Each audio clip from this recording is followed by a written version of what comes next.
Summoned Slaughterer. By Ido Masayoshi.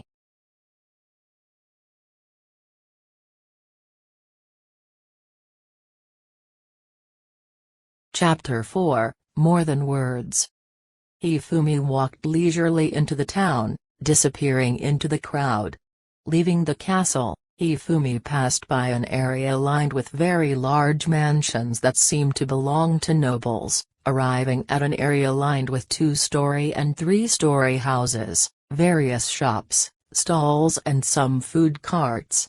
An enticing smell wafts from the stall grilling and selling some kind of meat and fish. In a shop storing large amounts of vegetables, common people are happily gossiping. On a roadside table attached to a restaurant, some old men with pipes were discussing something. Men and women of all ages came and went, voices of merchants resounded here and there, adding to the hustle and bustle. The clothes varied, but could not be called beautiful. The clothing industry was quite possibly not too advanced, thought Hifumi. Incidentally, Hifumi was clad in a martial arts uniform, a dark blue hakama, on his feet were a style of sneakers. Besides, some people were glancing at Hifumi, but he wasn't worried, since it was a habit to go for a stroll wearing his hakama in Japan. Even though the king was incompetent, these fellows in town are quite well built. That king was living quite extravagantly. Taking a silver coin out of the dark hole, Hifumi bought some skewers from a stall. He was looked at unkindly for taking out a silver coin for skewers that cost 5 copper coins, but was presented with twice the skewers when he said the change was unnecessary. As he ate while walking, he noticed a shop with a strange atmosphere. He did not see any products on display, nothing special drawing him in. A black cloth was hanging over the entrance, and a stern-faced man standing near it with folded arms. Though there was a signboard, Hifumi could not read it. Because he was interested, he decided to call out. "Oi! What?" Suddenly talked to. The man responded with his eyebrows raised. "What kind of shop is this? It is written on the signboard. It is a slave shop and has nothing to do with a guy like you." "Nothing to do? Without even an introduction?" Such a thing. The cheapest of our slaves cost 50 gold coins, it is not an amount a youngster like you can pay." Finishing his speech, the man turned his eyes to the street again.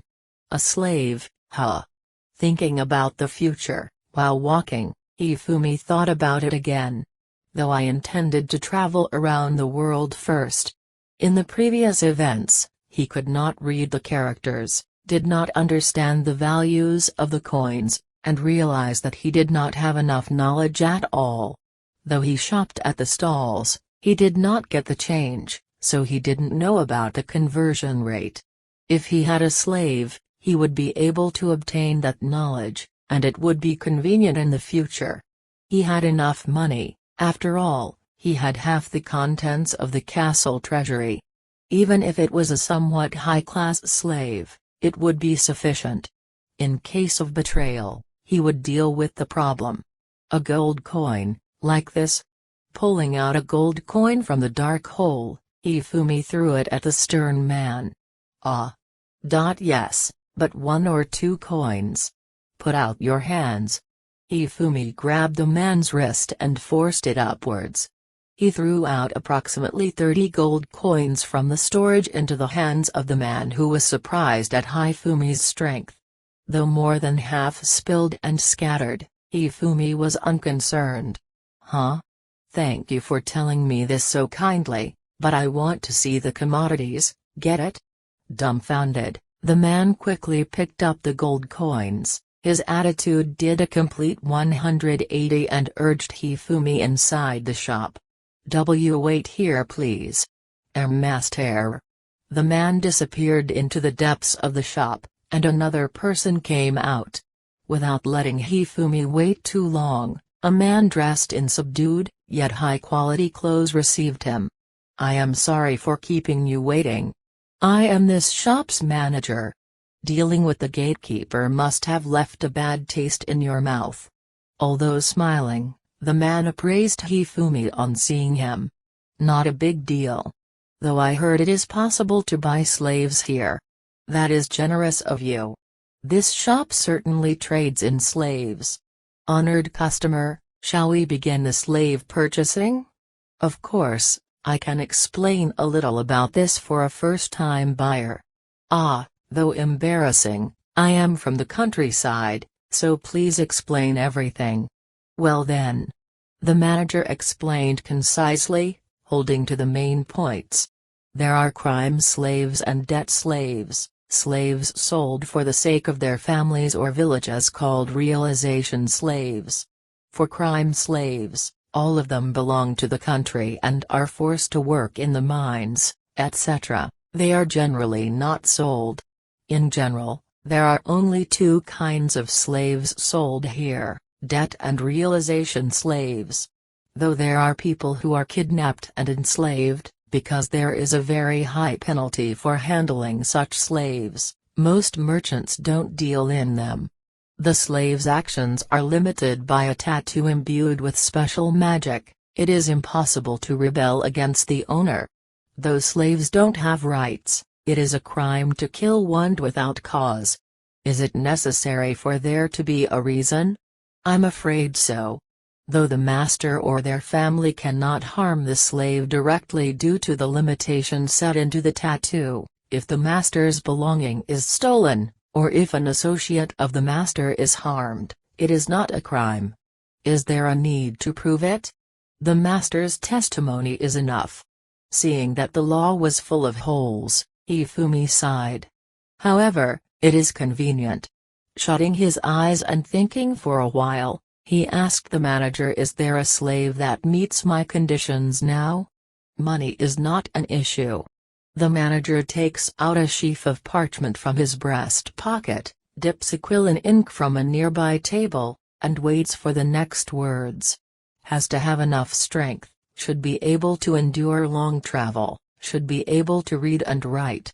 Also powerful enough to protect me in a fight." Quickly scribbling the data, the manager suddenly looked up. "A man or a woman, which is preferred?" "Either one is fine." "The problem is ability." "Certainly. We will prepare it, please wait for a while." The manager ushers Hifumi to the interior of the shop. "Here, the merchandise that meet your requirements. Please choose freely. Talk to them." "Of course, no problem." The room Hifumi was taken to was wide, and 10 men and women lined up against the walls in handcuffs. Wearing simple, dirty tunics, they looked hesitatingly at Hifumi. What kind of person buys them? Their fate is in that party's hands.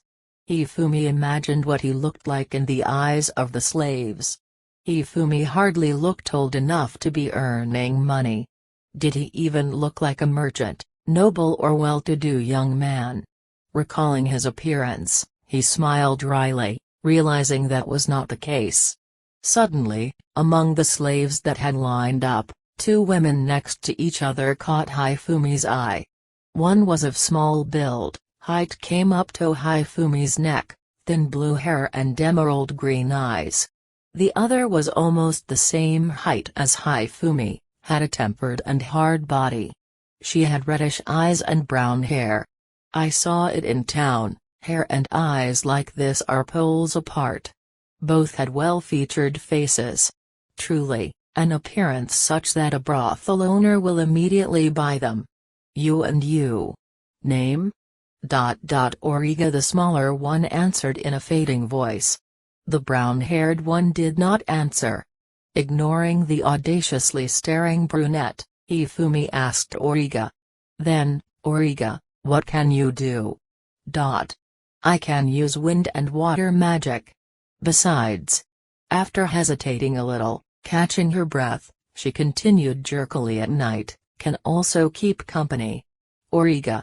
To Origa's murmur, the brunette raised her voice. "To be bought by such a person. A perverted noble buying us. How unpleasant. Such a thing. Do you not understand what kind of fellow this guy is? Manager. The manager raised a whip he was holding and drew near, but Hifumi raised a hand to stop him. The brunette seems to be called Kasha. Hifumi admitted he did have a strange air about him. 18-year-old Hifumi had a sexual desire like anyone else, and he did not dislike women. Though currently, the satisfaction of depriving people of their lives suppressed his desires. Not noticing the abnormality, Hifumi casually ran his eyes over Kasha's hands. Kasha, is it? You use both hands to wield a saber. In addition, you can wield swords in both hands at the same time. How? Generally, I can understand the rough ability from the muscle movements of your palm, forefinger and thumb. Translator note, huh? How? Not just Kasha, but even Origa and the manager are at a loss for words. Certainly, this Kasha uses swords in both hands, her ability as an adventurer is quite good. Origa worked alongside Kasha, her magical ability is quite high.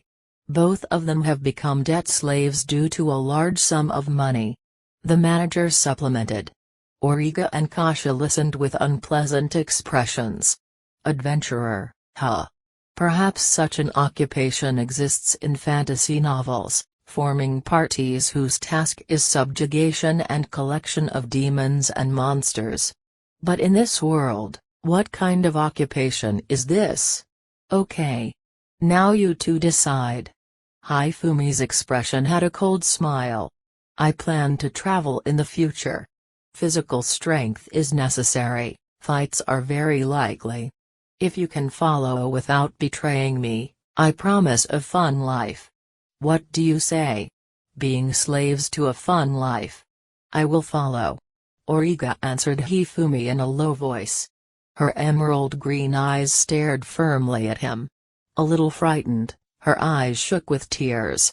Man, I've been scaring women since I came here. Turning a blind eye to his faults, he wondered, what should I do about Kasha? Kasha trembled. Why is this man doing such an incomprehensible thing? Why is Origa following this fellow? She looked at the man in front of her. Though he is smiling, her spine freezes. This guy is dangerous. Her instinct sounds an alarm, this guy won't hesitate to jump into dangerous things. Rather than that, the darkness in the depths of his eyes brings anxiety to Kasha's heart. However, Kasha had no choice when it came to Origa. Understood. Though I do not understand how, I want you to take me with Origa. Kasha said, clapping her hands together towards Hifumi. It is decided.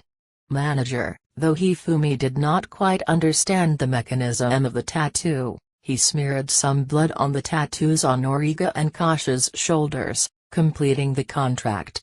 The amount of money paid for both of them was 600 gold coins. Paying the full amount in cash surprised the manager, Origa et al., but it was more surprising that the customer was a user of the rare dark magic. An extremely mysterious person. Though it is obvious that he is from a far-off place based on his clothes. At first, the manager was trying to analyze Hifumi, but now treated him like a guest of honor, as evidenced by the tea and sweets in the drawing room. Behind Hifumi, who was sitting on the sofa, Kasha and Origa stood with their handcuffs removed, both wearing simple tunics. This was good business. By all means, please visit our shop again when more slaves are needed. I too was able to do some good shopping. Wrapping the sweets in a cloth, Hifumi left the shop with his slaves. Greeted by the hustle and bustle of the city, Hifumi looked up at the sun. If morning and night were the same in this world, it would be noon. I'm hungry. Time flew during his morning practice, and he had only eaten a snack at the stall. He wanted a proper meal. Do you know any place that serves good food? In that case, there is a good store where I went a little. There it is. Kasha answered Hifumi's question. It is not necessary to force yourself to use honorifics. Hifumi says with a calm smile, different from a while ago. Though he has an arrogant and self-centered standard that inconveniences others, he is kind to his family. If someone is not an enemy, he treats them humanely. Then, let us try out the recommended shop. Ah, that's right. Neither Origa nor Kasha understood what he said. He continued, I am being chased by this kingdom's royalty, we need to leave.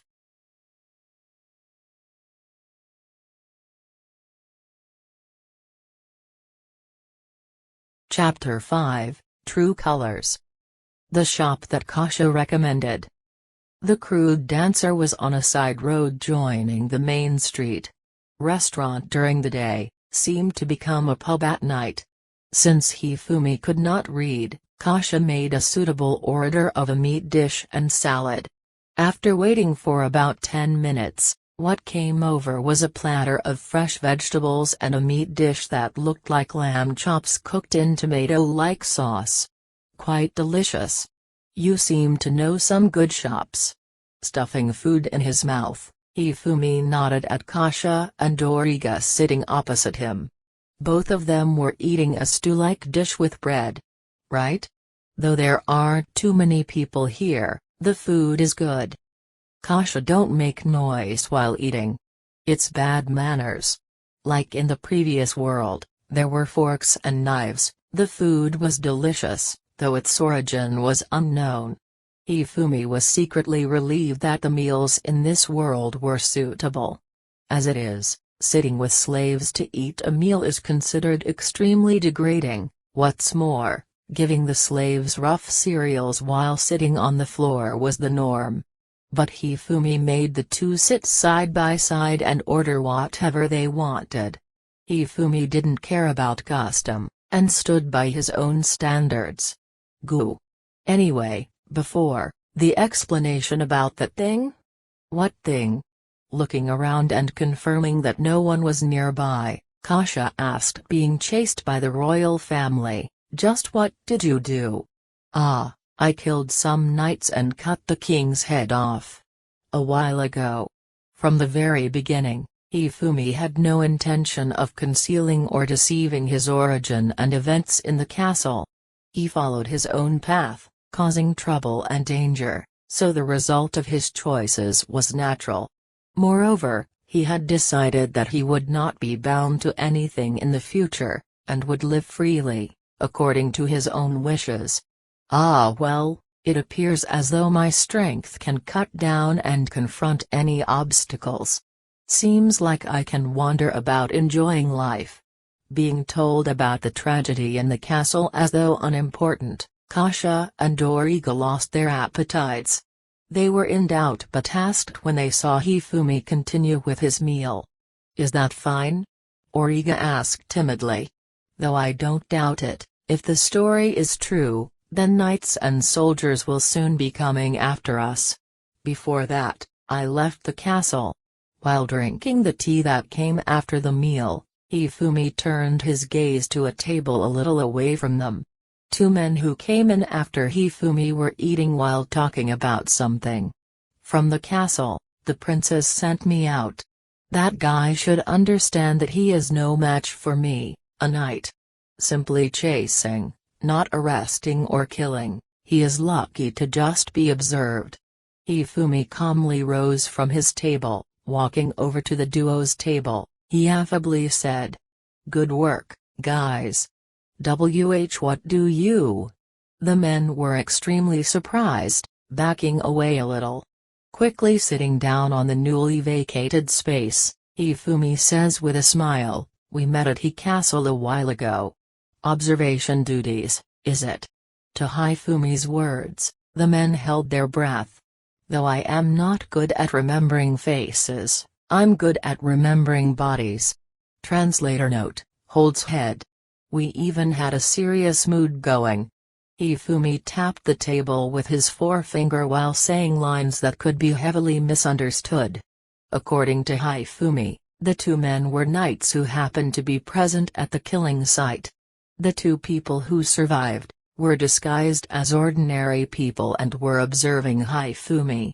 Their instructions were simple: observe and report.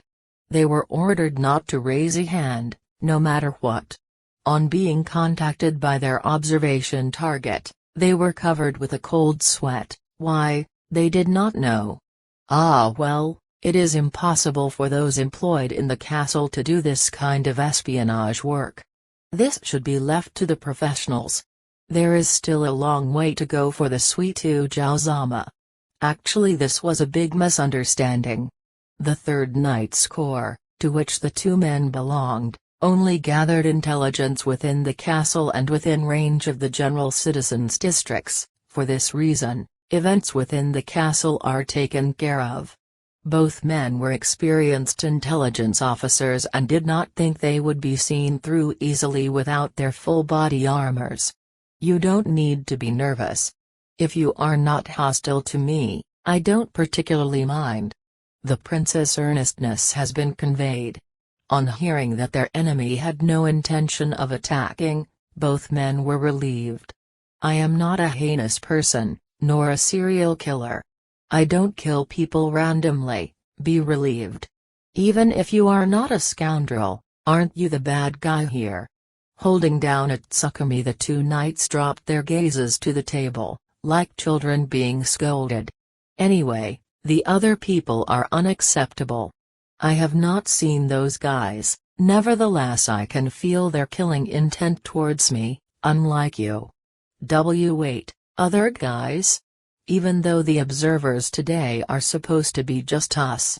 Hifumi saw through the prince's subordinates completely, figuring out the country's intelligence level. A different team, I guess. Unlike you fellows that followed me from the castle, those guys followed me from the slave shop. Shocked at having been noticed since the beginning, leaving that aside, in front of them was an absolutely untouchable man. Attempting something would be a big problem. Though the events within the castle had not been leaked due to the gag order, but if the incident was to be reproduced in the town, just imagining it is frightening. Besides, it would be a problem if people of the castle were concerned. If the retaliation went to the royalty, the future of the country would be in doubt. Gordon, tell the commander the situation immediately, and call support. Roger. Excuse me. Receiving the short instructions from his superior, the young man unconsciously lowered his head towards Hifumi and ran off. The remaining man's face was bitter. Work hard. I will do what I must. Returning to his seat, Hifumi's threatening words went unheard. Sitting down at his former seat, Hifumi drank the lukewarm black tea in a gulp. We heard it. Hearing Kasha's words, Hifumi caught her reproachful gaze with a smile. Is that so? It looks like things will be fun in the future. Fun? I can kill anyone that points their weapon at me. Won't that be fun? Like hell, I'm not gonna cause trouble. The excitement in Hifumi's heart was clearly visible to everyone, like the expression of a child on a picnic. Master, we were chosen among slaves who can fight. Is it that we were bought for the sake of protecting Master's body? To Origa's question, Hifumi shook his head. I specified that they should be able to fight to protect themselves. It is a waste to let someone else kill my prey. According to Hifumi's policy, anyone who attacks him, commits a crime in front of him, will be killed. He will kill, but rationally. He will persist to that standard. Then, for what were we bought for? Though we have to travel, just Master's strength alone, it shouldn't be a problem? I told you I was from another world, right? I know nothing about this world. I haven't even seen the land outside this city, much less other countries. Even the values of gold and silver coins is mystery to me. So, Hifumi continued, I want a companion in this world to explain that. A slave was the simplest solution because betrayal is not an option. Why us? Hifumi grinned. You two seem to be the strongest among that lot. Two people, backing each other up is better in a fight. How sad that I am chaste, so that there are more chances to fight. As such, teamwork increases the possibility of surviving greatly. To Hifumi's excitement at any imminent battles, the two slaves cannot help but be nervous. We understand that fighting is necessary. However, as we are now, we do not have any weapons. Master, please understand the situation. Kasha understood. After this, we will go to buy equipment. Young girls can't wear these clothes indefinitely. Thank you very much. Origa. Kasha was uneasy when Origa blushed. Unaware, Origa was getting accustomed to this different existence Hifumi. Be that as it may, Hifumi soliloquized sighing. It is I who is the victim. The fellow who debates over lives like this, who is the victim?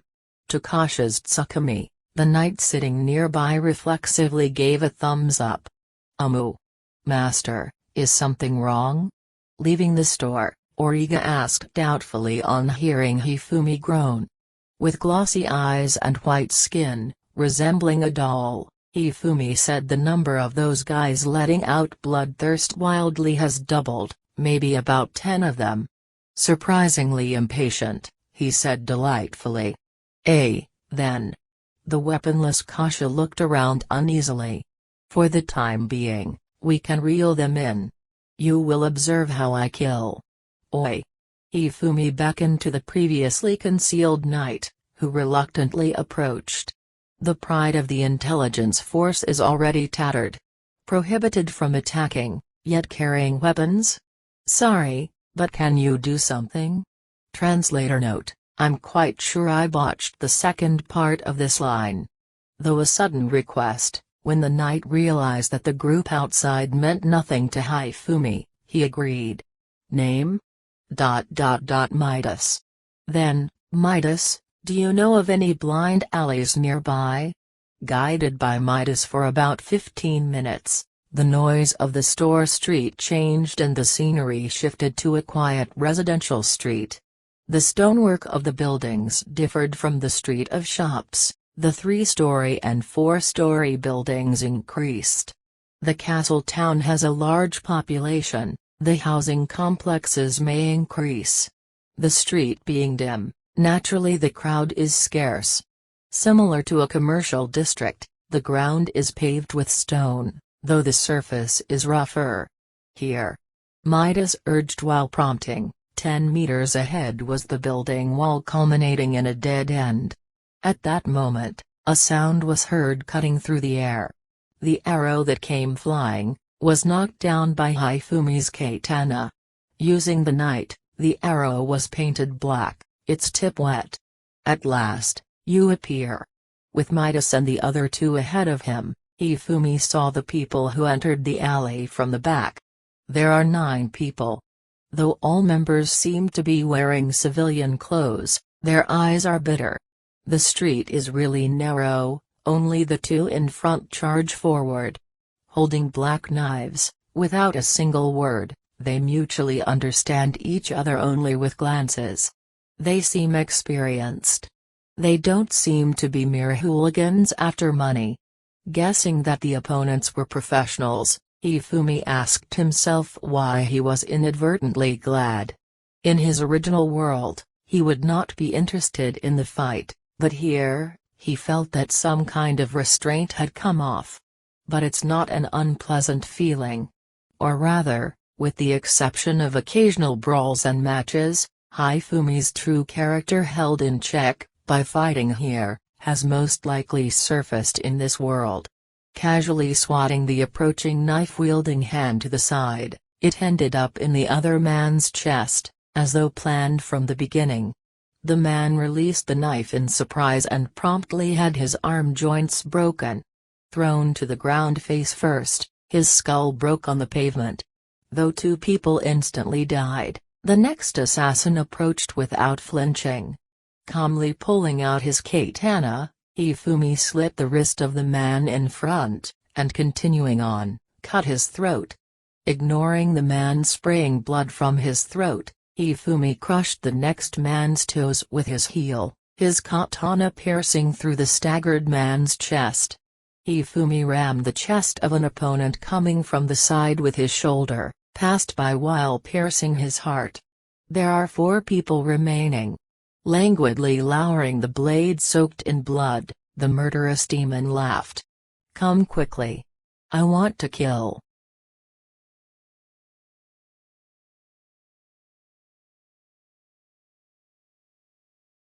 Chapter 6, Closer to the Edge. Hifumi did not like flashy movements and skills. Large movements are done if necessary, as a pretense of high-handedness, but ultimately, to kill a person aiming at the vital spots is just as important. Stimulating the sense of pain by using a kansetsuwasa, joint locking technique in judo, and destroying the opponent in a move, killing can be done efficiently. Though there were no opportunities to use them in the other world, those points on the body had been memorized. Though killing efficiently is very important, showing it to someone is unnecessary. However, polishing the technique like this had an entrancing allure about it, even though it gave off a dangerous feel. Wow! Origa, who saw Hifumi's technique for the first time, even though an adventurer, had never seen such an admirable skill. Certainly amazing, but this. Kasha, breaking down and digesting the battle, as expected of a swordswoman, noticed Hifumi's techniques designed to kill efficiently. Master, just what kind of person are you? There is a reason that Kasha feels a sense of incongruity in Hifumi's skill. In this world, there are crime and war-related killings everywhere, but fighting with a demon is more familiar. There are various types of demons, their vital points similar to animals, blows and slashes do not have much effect. There are attacks assisted by magic. Fighting with the weapons of this world places emphasis on the point of contact of the weapon, to drive in a strong shock or slash. As a result, maces or long swords are all made heavy and sharp, and weapons like the short spears equipped by the knights of the castle are fewer. Though bows exist as well, they are mainly used to hunt, and fire the first few volleys of arrows in an infantry battle, after which they are not used. To kill a living thing here, forge the body, acquire power and use heavy weapons, strengthen the basic foundations. Killing efficiently techniques never evolved in this world. In such a world, Hifumi's techniques are alien, unknown. We seem to have been bought by an unexpectedly dangerous man. To be frank, Hifumi had a height of about 170 centimeters, small for a male to be employed in combat in this world. Because of his not being muscular, Kasha was half in doubt about her master's fighting power. Events in the castle were thought to be considerably exaggerated.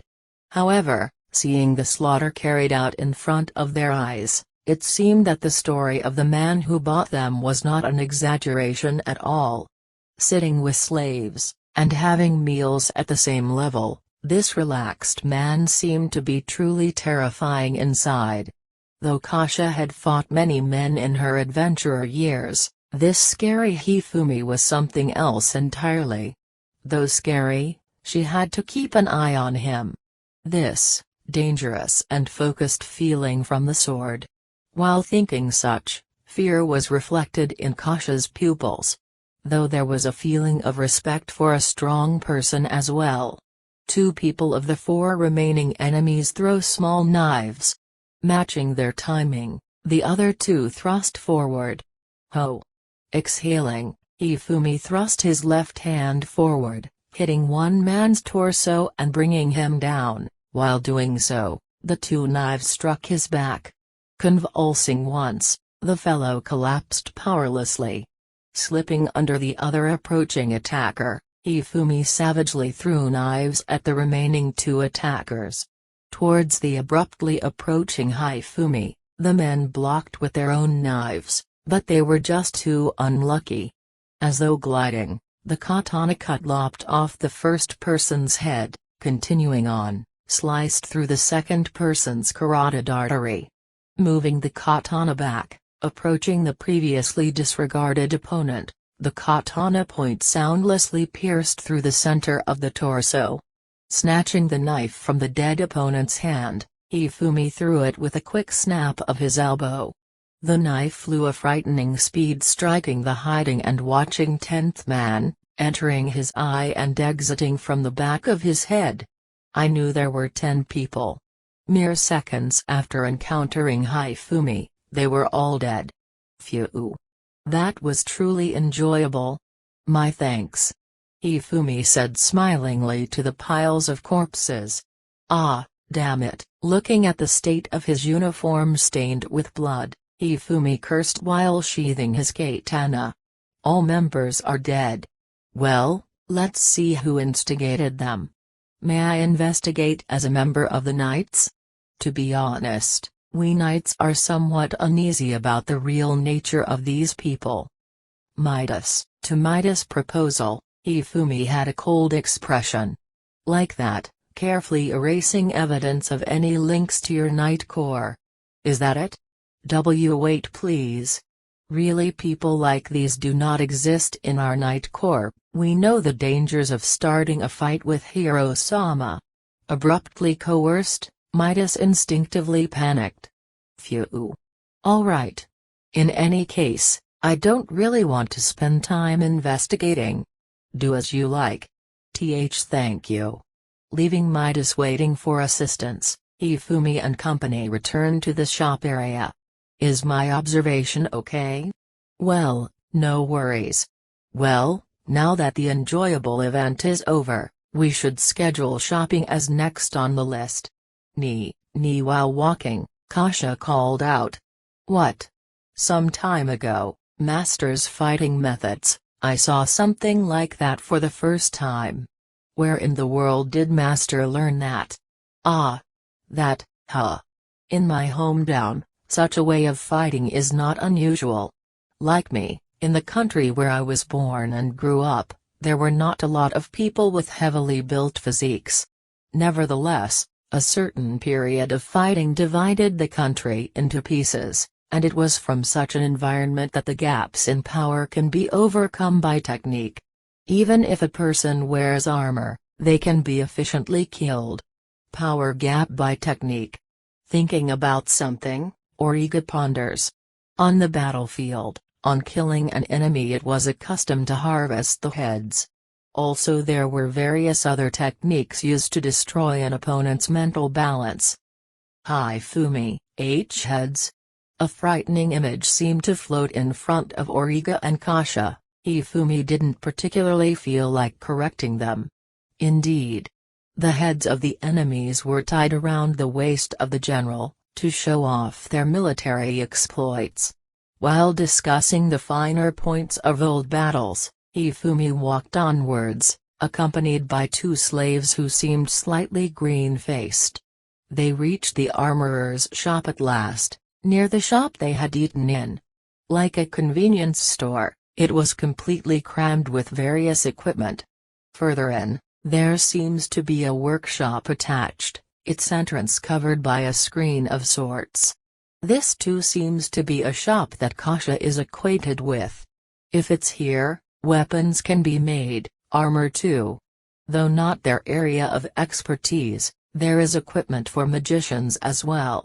The elation from shopping aside, Kasha was quite tense.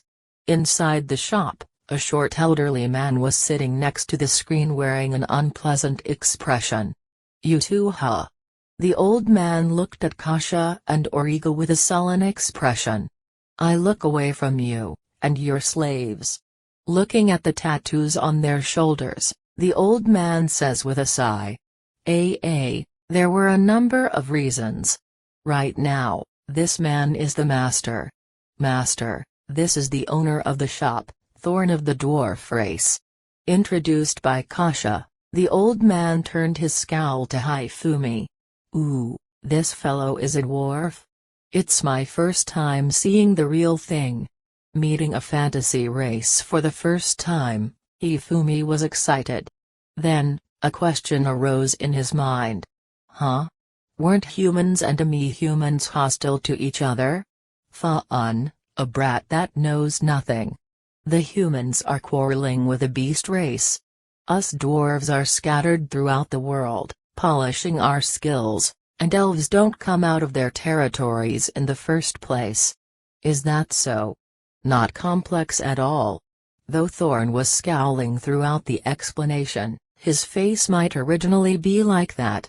Well, aside from the demon race, the beast people and humans are the only sources of revenue for weapons. They seem to be a business-minded race. You know the weapons suited for yourselves. Do not mind the amount of money, you like it, buy it. Telling them to promptly choose their weapons, Hifumi says magnanimously.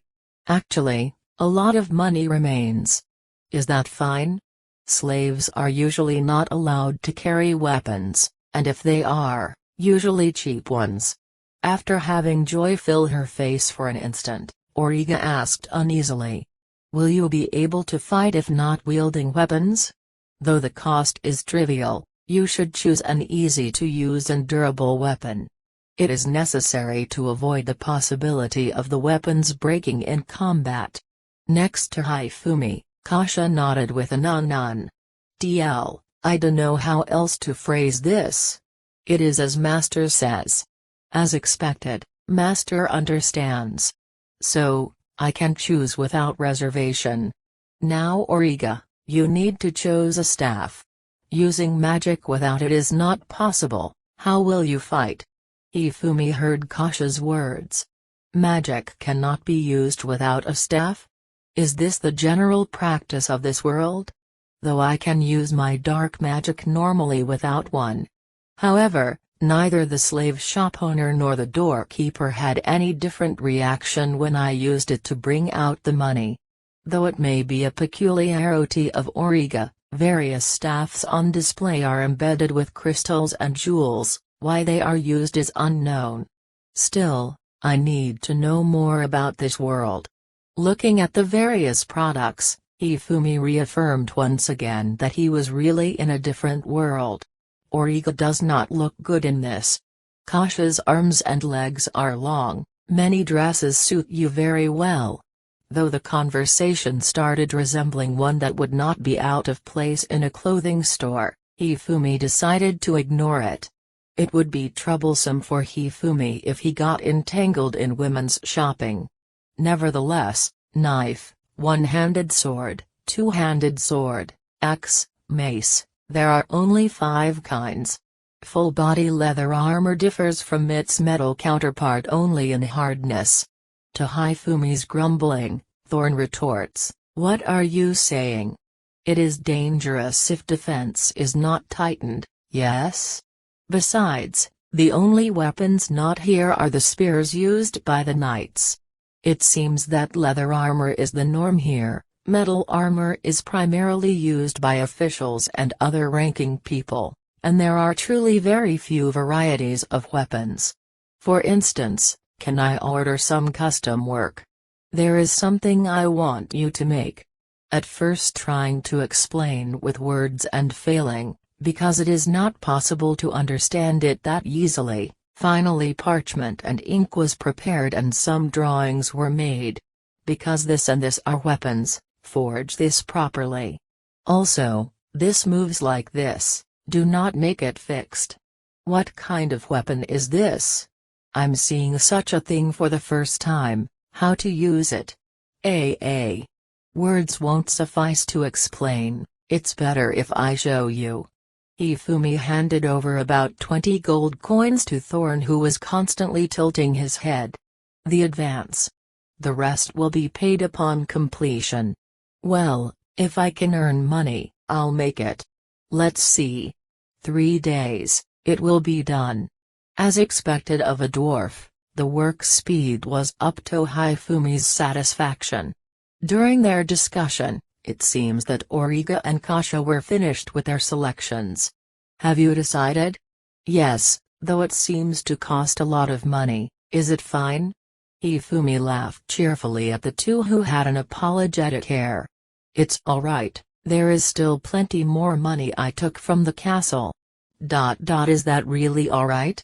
Though Kasha twisted uneasily for a different reason, she asked Hifumi directly for two one-handed swords and metallic armor. Beneath the armor were simple clothes. Origa chose a robe that snugly wrapped around her small body, and a staff with a tip embedded with a stone of the same emerald green color as her eyes. In all 22 gold coins. Half of it was the cost of the magic staff. "I'm sorry." To Origa, who was feeling like a burden, Hifumi paid while telling her it was fine. "Master is not buying anything? Even though Master's clothes are uncommon, it is dangerous without a leather armor at least." Kasha, "Oh? Worried about me? What is Master saying?" Kasha, on Hifumi teasing her, Kasha blushed and looked down. It seems like she has no experience in banter like this. Since her face and figure are easy on the eye, seeing as the adventurer profession is mainly a man's, her pure reactions are quite strange. Armor is unnecessary because it is heavy. As for a weapon, there's this," Hifumi said as he touched the katana at his waist. "However, I just placed an order for a weapon." Is it a weapon from Master's world? Origa jumped into the conversation. "Are you interested?" "Yes. Just some time ago, Master fought using an unknown technique. If possible, I would like to learn the technique." Origa looked at Hifumi frankly and asked. "Is that so?" Hifumi had practiced in not just Japanese martial arts, but also overseas martial arts for many years. He was glad to be asked to teach it. I want to learn as well." On Kasha declaring her participation in a hurry, Hifumi was in a good mood. "Yosh, if that is the case, then display your abilities once. After seeing that, I will guide you." "Origa is a magician, yes? Do you do clothes combat?" "I could only fight with magic till now. But, I got into this situation, and I regret not learning it." Origa. Kasha, though Hifumi noticed that it was related to how she became a slave, he decided not to broach the topic. "There is a rule. My guidance is severe, resolve yourself." "Yes, thank you very much." "Origa Master, a little." "No, please go easy on us."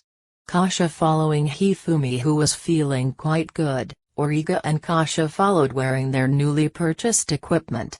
Leaving the store in high spirits, the daylight had started fading. A lot of time seems to have passed while Hifumi and the other two were on a shopping spree. Absorbed in the selection and discussion of equipment, all tension had fallen from them. For now, a hotel. Yes. Hifumi's guidance would start the next day.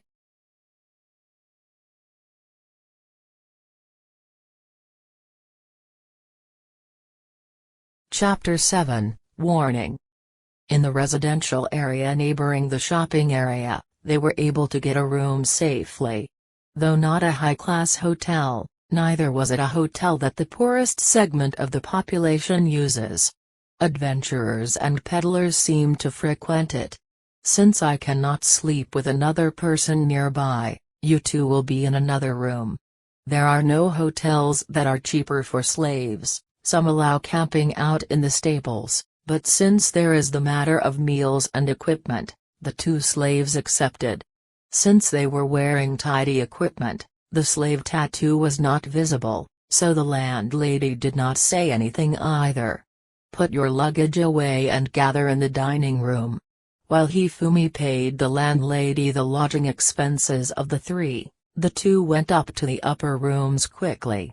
Good grief, he's not gentle, nor somewhat concerned. Origa, perhaps he is not interested.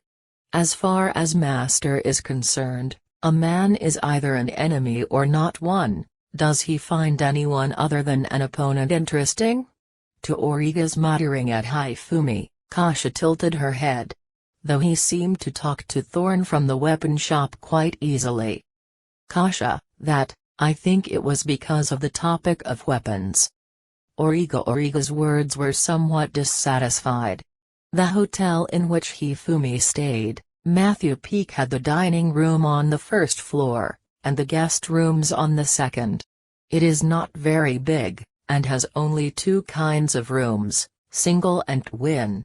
Once Hifumi confirmed that there was no one inside his room, he stepped inside and looked around. The window was not of glass, it was a simple wooden one. Recalling from memory, none of the shops had any glass, though there was some in the castle lighting. It seems to be a high-quality article. Worn-out bedding spread out over a simple single bed, with a wooden pitcher and cup on a small shelf next to the bed. Other than that, no other furniture. Storing his katana in the dark hole, Hifumi removed his equipment.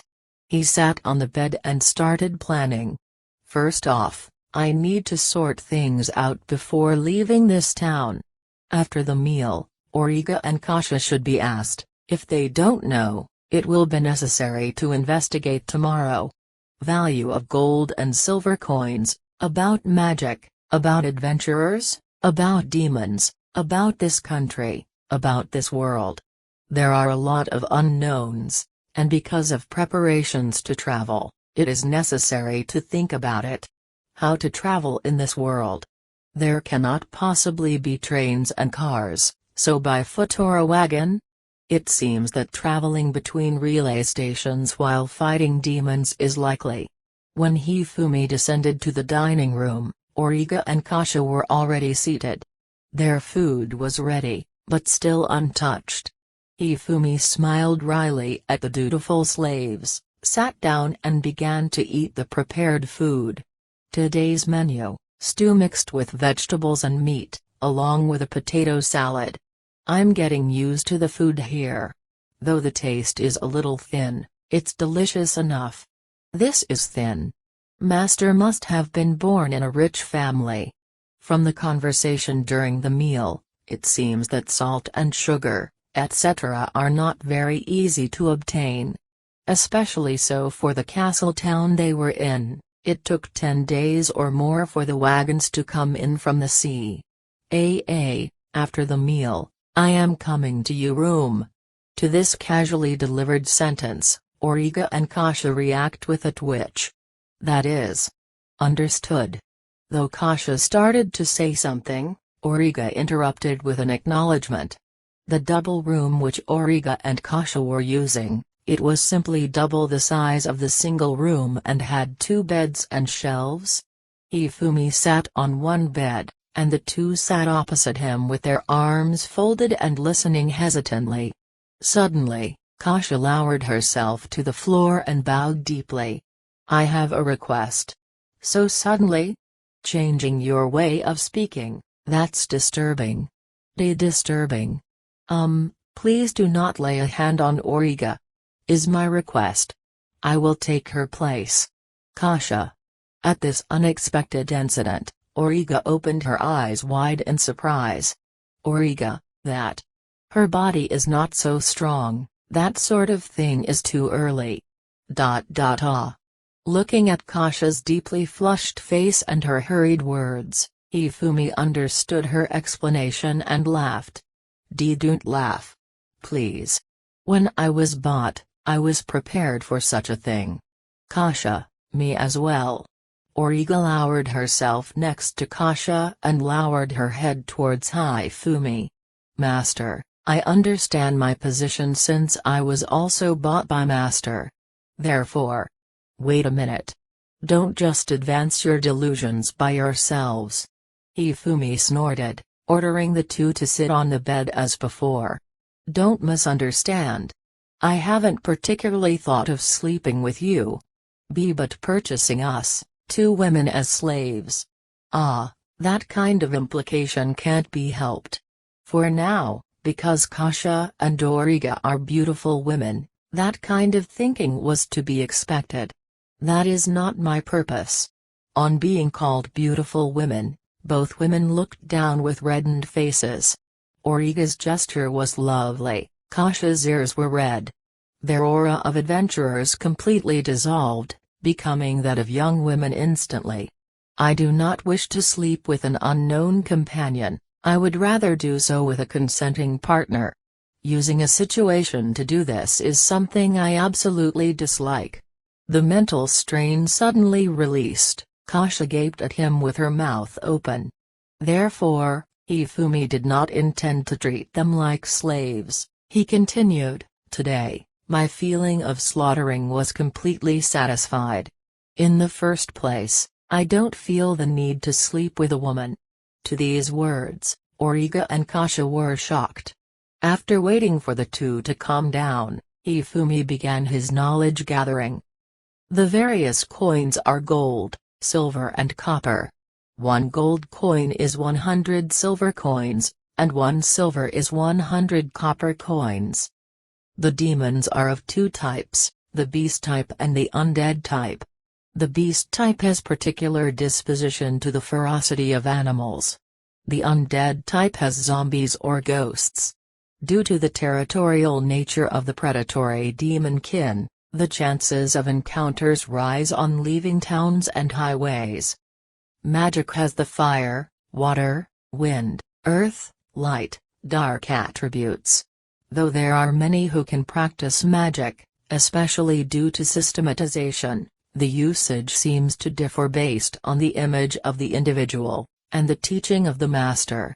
Generally, the magic and image are brought together by the staff, but a skilled person can, with practice, use magic without the staff.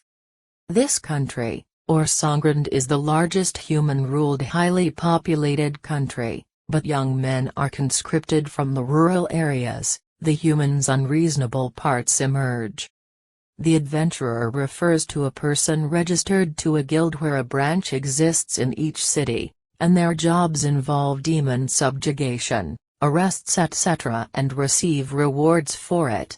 Kasha had registered along with Origa with a guild in this castle town for 2 years as active adventurers till the day of their mistake. Guilds, huh? Then do other kinds exist, like merchant guilds? Though there are service offices, as far as I know, other than adventurer guilds, there are none others. Kasha, apparently all guilds of this world seem to be concentrated on combat-related requests, there are no workforce-like agencies. Though requests from the country may be received, they are not sent to war. It seems to stick to the stance that whatever the work, payment matters the most. Because of that, there are no conflicts with the nobles in the country. Requesting an adventurer is more inexpensive than making the same request of a soldier. To Origa's explanation, Hifumi thought about the idea of outsourcing in this world. While listening to various things, it had become quite late. The clamor from the dining room had also died down. Well then, it is late. Teach me these things tomorrow. My best regards. To Hifumi, who stood up, Origa half rose to her feet. Origa, yes. Hifumi, sleeping with master, is not particularly unpleasant. Towards Origa, Hifumi said, though I don't know why you are in such a hurry, at least say it without trembling next time. Gently smiling, Hifumi left the room. Origa, why go that far? Kasha held Origa's shoulder anxiously as Origa quietly cried. On leaving the room, Hifumi sighed. Being approached by a lovely young woman does not feel bad. Before, he liked a woman, and she liked him. They dated for a while, but for some reason separated. From now on, he has to live in this world. Other than Origa and Kasha, there is a possibility of forming such relationships with others as well. However, what to do in the future is undecided, for there is a feeling of satisfaction of finally killing someone. Hifumi decided to put it on the back burner for now. Well. Concentrating his consciousness, Hifumi scanned the building and its immediate surroundings. On the side facing the road, there is a sign of an unnaturally still person near one corner of the building. Moreover, the back of the building. Hifumi did not return to his room, and quietly jumped out from the window of the second-floor passage to the outside. He silently approached the back of the unnaturally still person. It was a woman. Lovely blonde hair in loose waves, glossy in spite of the night. Splendid proportions, wearing a remarkably thin, almost see-through dress. On looking at her, she seemed to be a prostitute. Hifumi approached from the back, and at the last moment called out, "Do not move." "Oh. What, master, you surprised me." Unaffected by the way of speaking, the feeling of incongruity remained. "Stop your unskilled drama. You are from the night corps." In the silent night, a gasp is heard. Why? In the first place, no prostitute has muscles those thick at her waist and wrist. That is a characteristic of someone used to wielding something. Secondly, a prostitute is not likely to show herself off at such a scarcely populated street. More likely to earn more money in the red light area. Thirdly, the hair. Hair? With lustrous hair like that, only a noble-like person can afford shampoo of such high quality. It is different from those of the people on the street. On being seen through so easily, the woman regretted thinking that Midas' reports were exaggerated. Do not turn around. First your name. With it, what is the identity of the people left to Midas in the day? Giving up, the woman introduced herself as Paju from the same Third Night Corps as Midas. The corpses that Midas examined, there was a particular tattoo on all of the bodies. Tattoo? A slave? There was no reaction of magic, the shape was also different. I fear that those guys belong to an underground organization which uses these tattoos as identifiers. There are records of them several times in the past, so it is possible that they belong to the same organization. Those sorts of groups, don't you have any intelligence on them? Honestly, they number too many. When we are able to muster enough force to crush them, they disappear. Hifumi considered that. With the intelligence-gathering level of this world, grasping the underworld would be quite troublesome. Oi Paju. Yes? From the opposite building, are those the night group watching you? Why do you see it so easily? Lamenting as such, Paju turned her gaze towards the room where the window was opened just a little. That is so. Two colleagues are observing from there. Then, the two in the back of the building? What are you saying now? Paju did not understand. As expected, it does not seem to be the Night Corps. It is not possible to relay this to your companions. Come along. Wait. Sending a signal to her colleagues for confirmation of contact with target, Paju chased after Hifumi hurriedly. When Paju arrived next to Hifumi, who had slipped into the darkness of the building's side, he quietly started explaining. There are two men. They are very likely companions of those guys earlier today. Most likely they are planning for the next attack. Catching them. Assuming they are caught, can you make them talk? That is. Assuming that torture is done, the certainty is not expected. In this age where technology was not that advanced, Hifumi figured that the possibility of being killed before obtaining any information was high. From the reaction of Paju, there seems to be neither magic nor a medicine used for such purposes. One person will be killed. The other will be wounded, trace that one. While saying so, Hifumi took out two 2 cm masses of iron from his clothes, corners shaved to a point. These are weapons from my country. It has various names, my school calls them tsabut. Apparently, throwing weapons are not seen as important. I'll display an interesting one. Smoothly slipping half out of cover, two tsabuts flew up quickly. The man who was looking at the second-floor rooms fell to a sudden impact. The other somehow stood up and left hurriedly on seeing the first one's demise. Holding his side where the tribute grazed him, his speed was slow. "Let's go." While chasing the man marked by Hifumi, Paju passed the first one, and saw him dead, bleeding from a hole in his neck. A small grain of iron becomes a deadly weapon. Perhaps the victim himself will not know what hit him. Paju looked at Hifumi's back and shivered, knowing that if one was hostile to Hifumi, far from clashing with swords in a dignified manner, there will be a result in which one will be dead before realizing it. The man who escaped the sudden attack and death of a friend would be confused. Not paying attention to the surroundings, he entered the aristocratic block, not far off from the castle, and disappeared into the back door of a large mansion. Hifumi verified from a distance that the man had entered the grounds. Following him, Paju also saw it. There.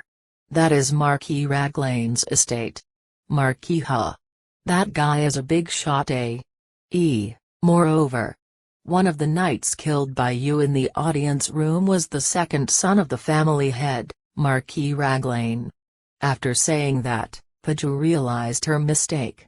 The second son of Raglane died attacking Hifumi. That time, Hifumi had made the king, the father, pay for the prince's crime. Then, what will Hifumi do in the residence of a hostile person? Retrieving his katana from his waist, the answer is clear from Hifumi's smile. Is that so? That's extremely good to hear. Paju regretted not having had the other knights follow her. Well then, I must warn you not to trouble me. Not thinking the warning was necessary, the dress-wearing knight shook her head.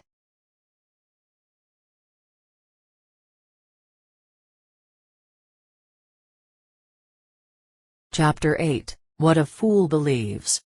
Can't you even observe properly? Unable to control his anger, the current head of the Raglane family, Karsamrolvado Raglane, hurled a stunningly decorated earthenware cup at a man kneeling in his presence. A small amount of wine pooled around the remnants of the broken cup. Dripping blood, the man who ran away from Hifumi's attack silently crouched. His side was lightly bound with cloth. Could you leave it at that? In addition, the number of people have decreased. I am embarrassed. Orbus. No matter the circumstances, think about dealing with the hero as soon as possible. The man with honey-colored, shoulder-length hair called Orbus gave a faint smile, and sighed. The man writhing with pain on the floor was kicked away. Oi, head to the standby room, wake everyone up and arm them. He said in a low voice that did not seem to match his face. Really, I have to deal with your mess. Work yourself to the bone and redeem your worth. The man on watch frantically left the room. The Marquis made an unpleasant face on watching this and turned to Orbus. Now, what to do? That is. Out of habit, playing with his hair, Orbus shook his head. Hiro-san's skill, Marquis is aware of it, yes. Come to think of it, it seems impossible for that fool to escape with only a slight injury. Mew. Then, clearly, that fool was deliberately let go. Panicking, he was most likely to come here in a hurry. Most likely he was followed and we will have company soon. Your soldiers and those of the territorial army are here too. In any case, a skilled magician is also hired here. That much should be enough to handle that one guy. Laughing scornfully while drinking his wine, Karsamrol looked at Orbus with cold eyes. That sort of easy opponent, it is not too troublesome. Hifumi did not hesitate. The guy that escaped is here. The fellow targeting me should be here. Two soldiers stood at the gate of the Raglane estate. Walking forward, Hifumi casually walked over to the soldiers as though they were acquainted. Behind Hifumi, Paju followed. What are you saying? This is the Marquis estate. Leave, leave. But you. Such a reaction was expected. Hifumi, though understanding, Paju showed a cramped smile while speaking to his back. Letting out a quiet shout, Hifumi pinched the guard's throat with his fingers. Falling against the gate behind him, the guard collapsed, unconscious.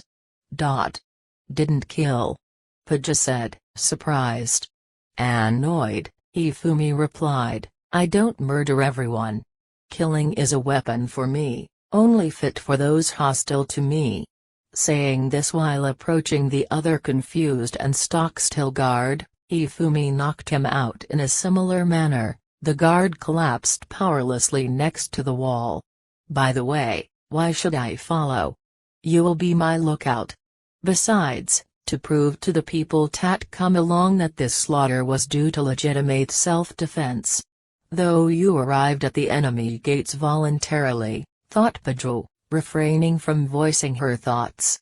Though Paju thought Hifumi would surely walk in through the front door, unexpectedly, Hifumi soundlessly headed towards a bungalow built separately from the main building.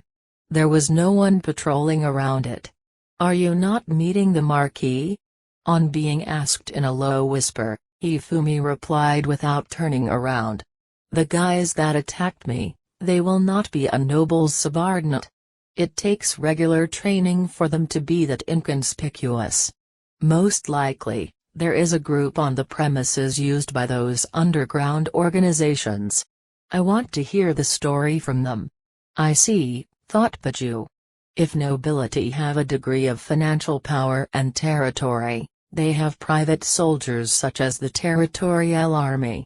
However, because there is a law that the king must be informed the details of the territorial army, they cannot be used for any covert work.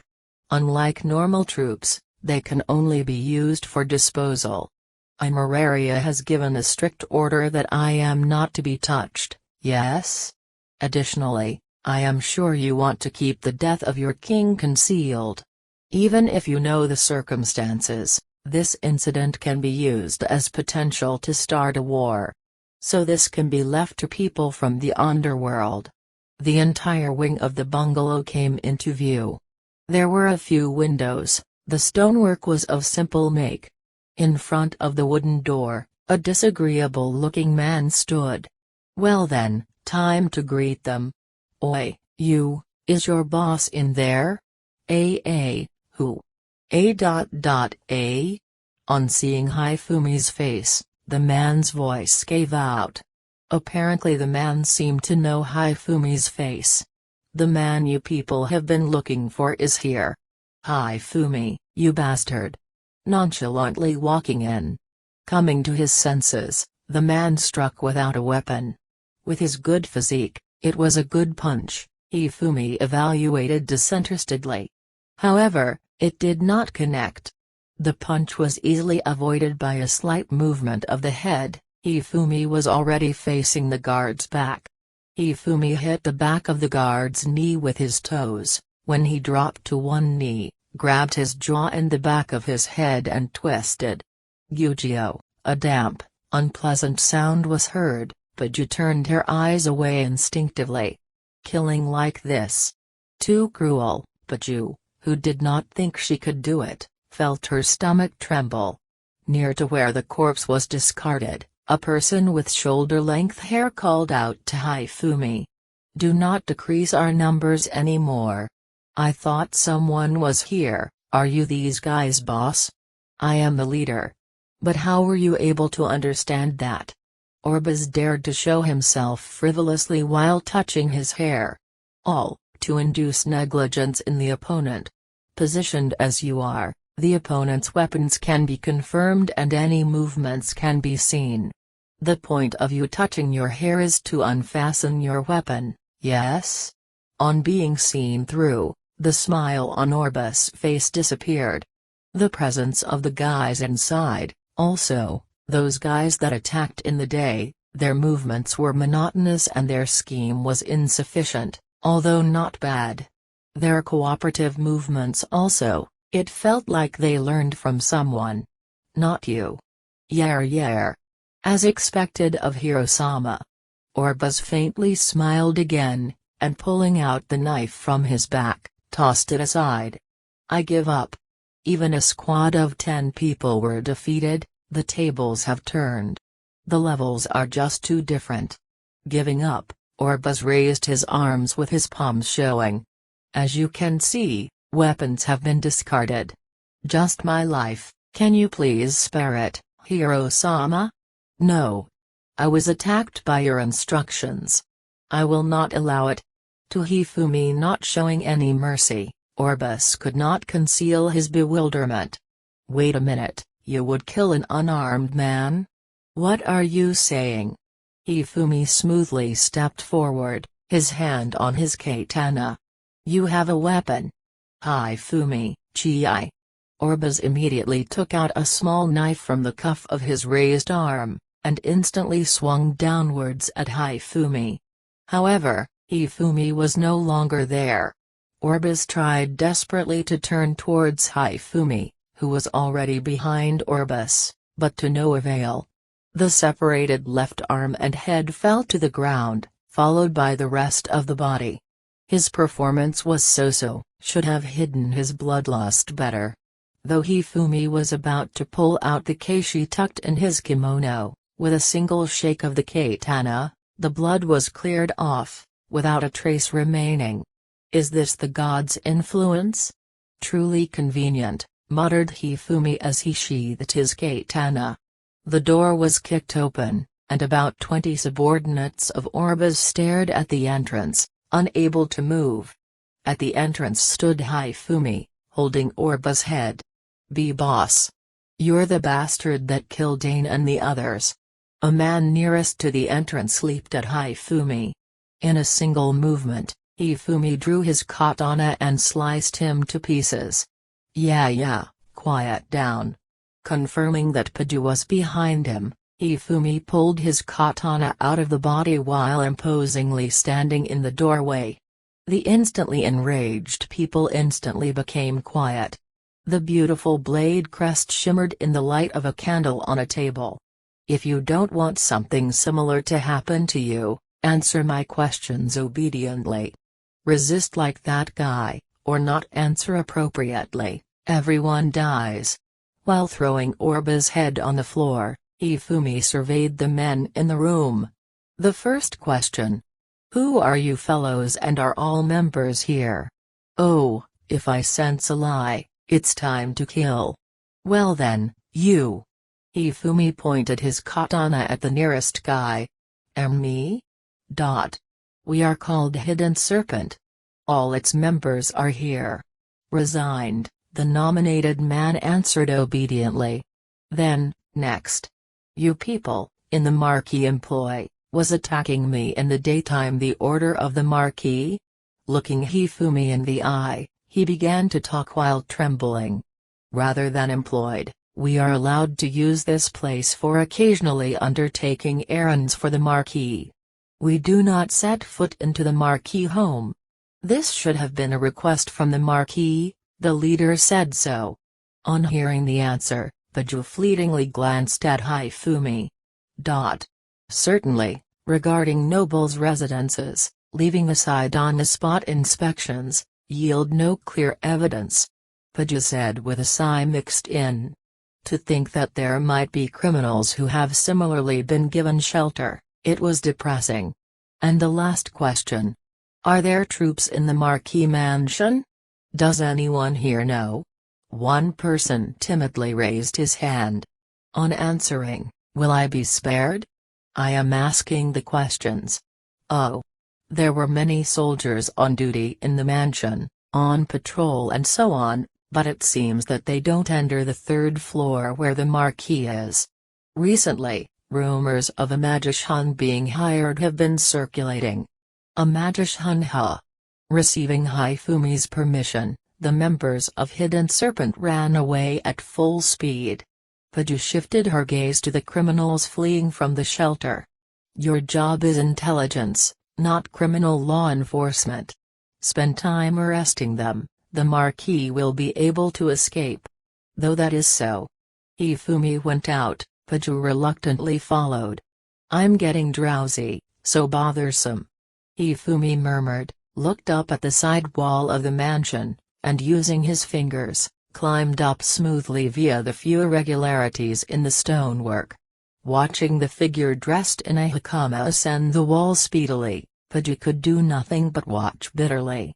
In the blink of an eye, Hifumi reached the third floor, skillfully opening the wooden window with one hand. He leapt inside. After a little while, a rope that usually binds curtains descended from the open window. "In this dress, I should climb?" Paju, "No, just grab it." Paju gripped the rope, tilting her head in confusion, and was instantly launched upwards. Tilda. Paju unable to let out any words, Paju was caught inside the room.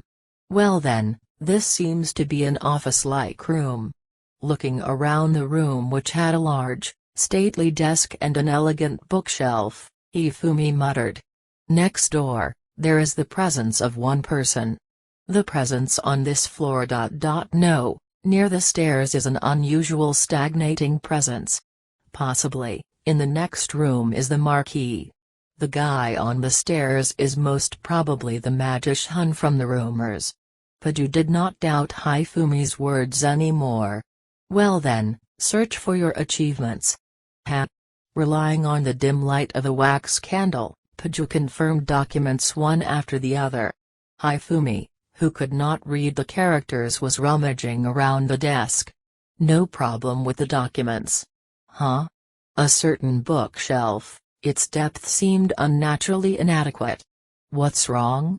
Calling out to Hifumi, Paju explained the irregularity. Without hesitating, Hifumi threw away all the documents on the racks to the floor and peeled off the rear boards with a sound like tape being pulled off. A bunch of documents spilled out from a hidden compartment. Picking them up, Paju quickly looked them over and said with a shaking voice, "This. An account book containing records of secret trades with our neighboring country, Vichy. Oh, there's your achievement." "Far from an achievement. If things don't go well, the Marquis may bump her off," Paju shivered.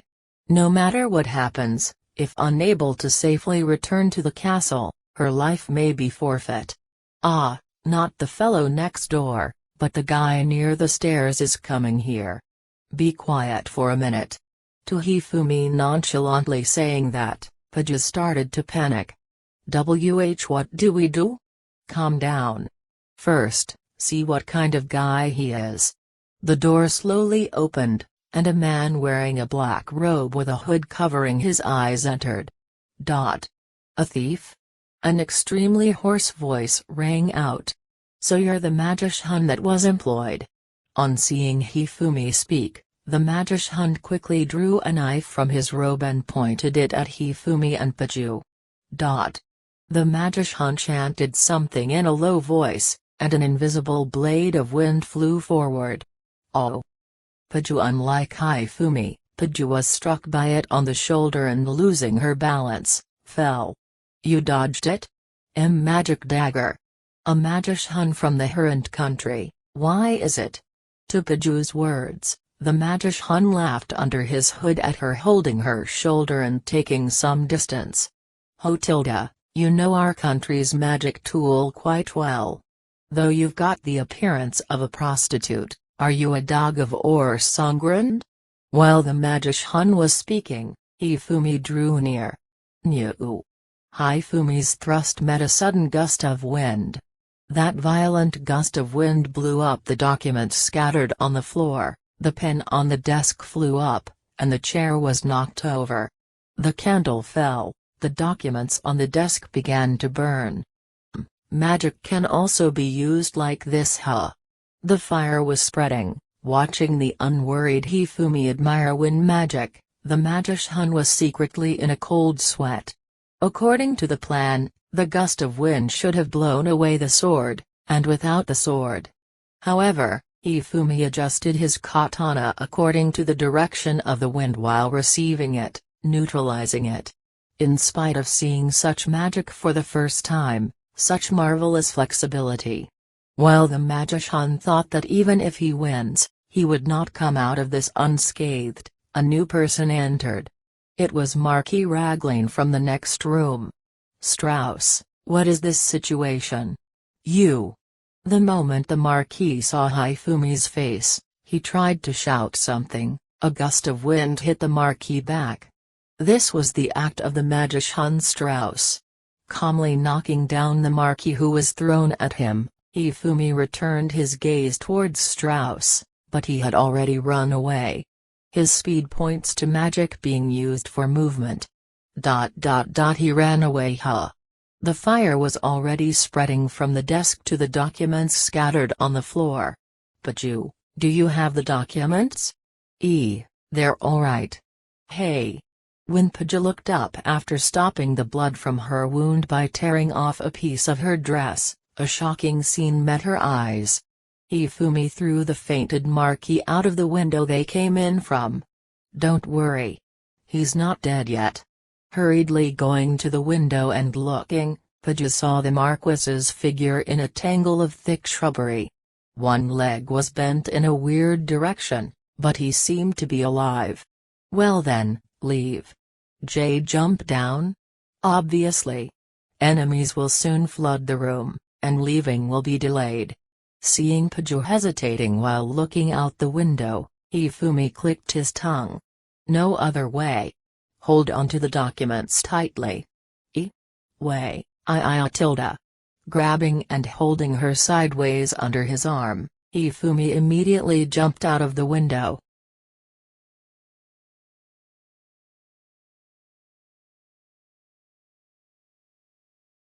Chapter 9, Weapon of Choice.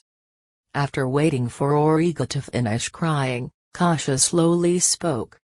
"Something like sleeping together. Why did you say such a thing?" "I'm sorry for worrying you. At any cost, I thought that I had to attract." Wiping away her tears, Origa gradually began to speak. "The affair that cheated us and turned us into debt slaves. I'll never forget. The merchant of Vichy. Bairavira. If I see him, I will absolutely kill him." Resentment welling up, Kasha gnashed her teeth and growled. Now Origa calmed her down. "Phew. Sorry Origa. I could not endure it on remembering. It's all right.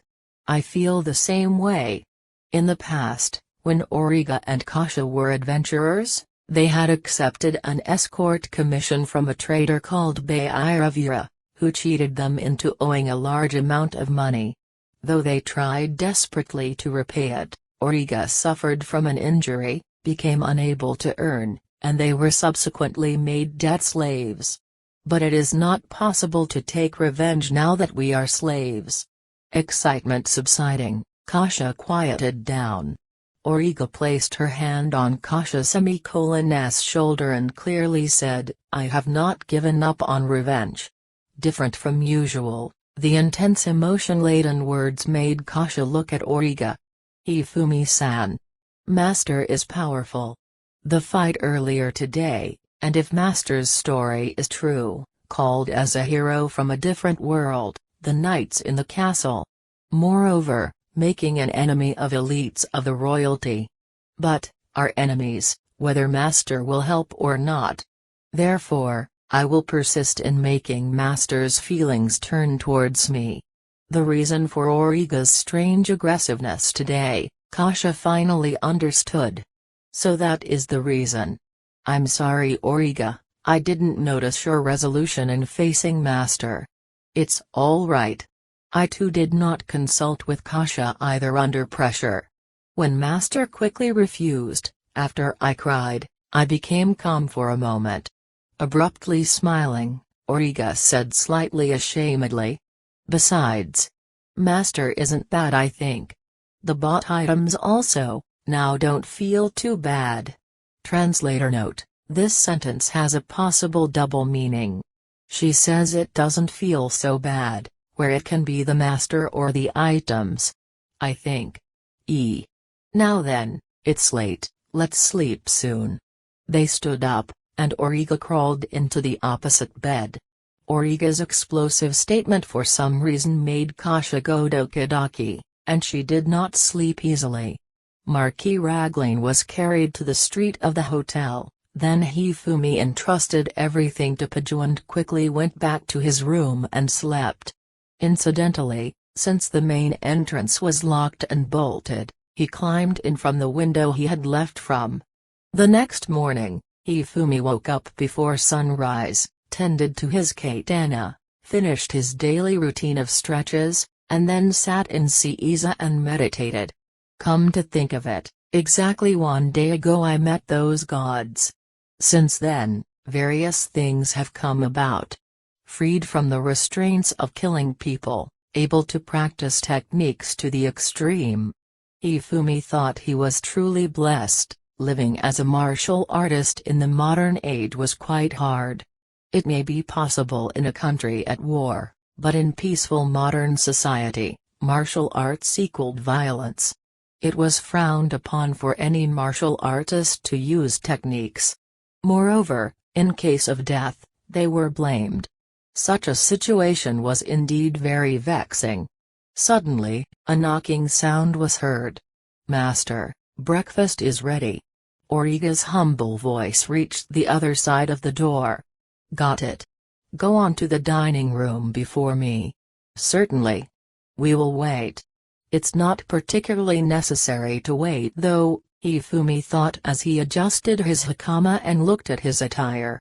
He was still wearing his martial arts gi and hakama from yesterday. I should look for a clothes shop, get the same thing made. Somehow, Hifumi did not want to wear the clothes from this world. Finishing breakfast, for the time being Hifumi paid the hotel fees for the day, and took Origa and Kasha to town again. "We'll go to the guild today.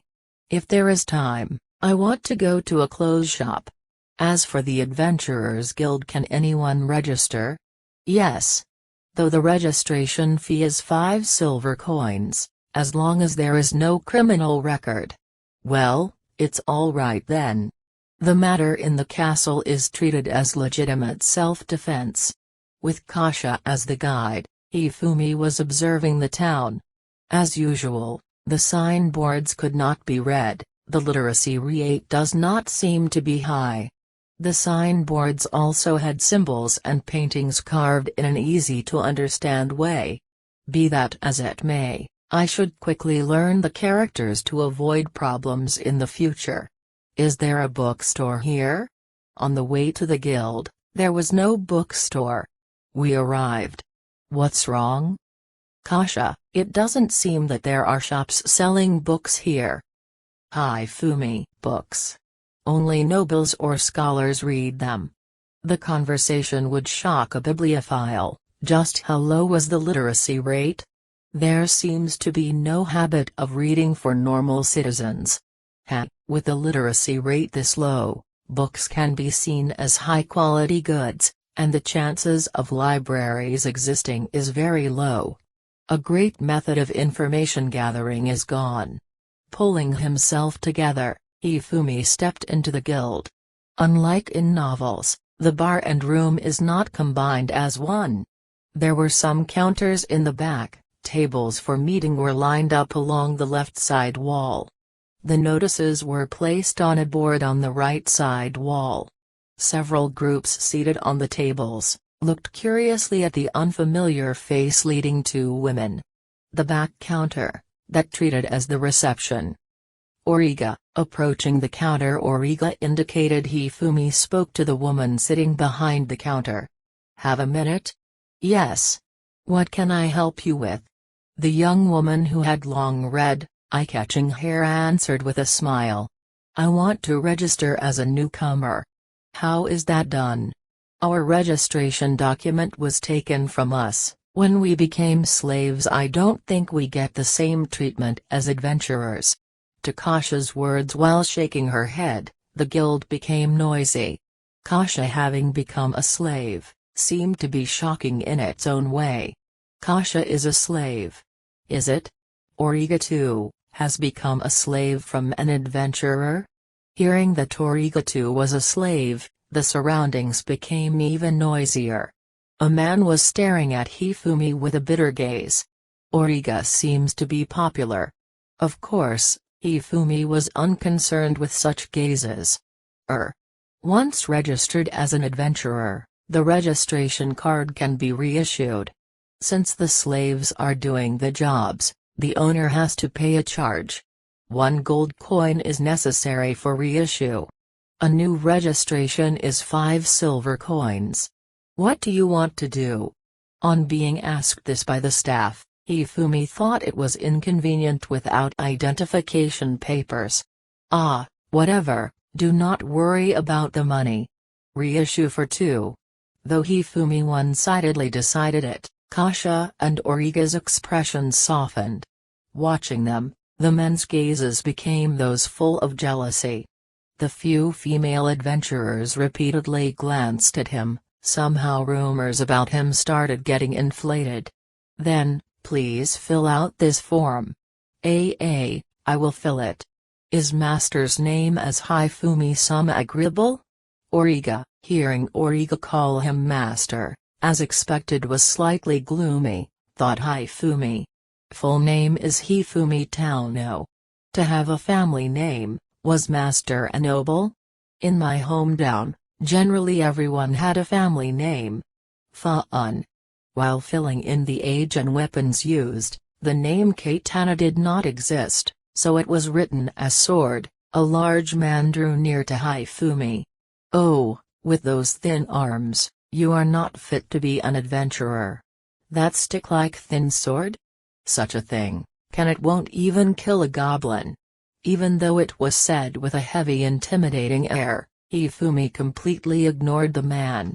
You two are younger than me? I thought Kasha was older than me. Though I did not hear your ages when I bought you two. You mean to say I look old? Kasha, your build seemed as though you were 17. Origa is 16? Because she is smaller, I thought she was younger. You. The large man was disregarded. Kasha and Origa's attention was on Hifumi. Seemingly unable to endure it, the man's face was flushed and grabbed the hilt of a huge sword corresponding to his huge body. You bastard, don't ignore me. Ignoring the man yet again, Hifumi turned towards the smiling staff member. Kasha and Origa seemed to know her too. Her name was Hira. I want to confirm something. Yes, what is it? What happens if I kill someone who pulls out their weapon and assaults me? Asked as such, Hira reflexively looked at the large man, and returning her gaze to Hifumi answered in a fluster. With regards to weapons, it is not a crime if used in self-defense. The guild does not particularly question it either. What will you do? To Hira, who answered on tenterhooks, Hifumi smiled, thanked her, and turned towards the large man. Is that so? If you draw your weapon, I will kill. Choose. Obediently withdraw, or die. You bastard. Spitting out lines that seemed perfectly provocative, the guild became noisier in a very different way from before. The large man's name was Oku. In accordance with his appearance, he was strong, short-tempered, uncouth, and was recognized as competent. He got along with young men and gave out honest advice as well. The other adventurers thought the young man was a fool for having provoked the big shot Oku, and was overconfident in his power. However, one thing did not make sense to them. Origa and Kasha, who knew Oku's power, did not even try to stop the man who called himself Hifumi. Though I thought I'd teach you about the harsh reality, in a little while, I'll make it so that you won't be able to move tilde. Saying so, Oku pulled out his great sword and grasped it with both hands in an instant. Slipping out of its sheath, the katana was swung, from bottom to top. The katana that moved faster than anyone's word stopped above Oku's head. Silence fell. Though it felt like an eternity, a short time later, changes happened. Oh, Oku groaned, the last sound he ever made. His right hand was severed at the wrist, leaving the spine intact. He was cut open from groin to head. The great sword fell, body pitching forward and collapsing. Oku's blood and entrails spilled out. Oku. Several men who seemed to be companions of Oku ran up to him, but no one faced Hifumi. According to Hira's explanation, though provoked, Oku was the first to draw his weapon. They are purely scared of Hifumi's power. It's been a while since I had this feeling of wanting to kill. No, since yesterday's interruption at the dojo. Still quite sharp. Not caring even a little bit about the opponent's state, Hifumi looked over his katana and returned it to its scabbard. Turning around, Hifumi smiled at the staff member, unnoticed put away his sword in the dark hole, retrieved gold and silver coins and placed them on the counter. I kept you waiting. Is this enough? Later on, Hira told a co-worker that never before had she seen such a frightening smiling face.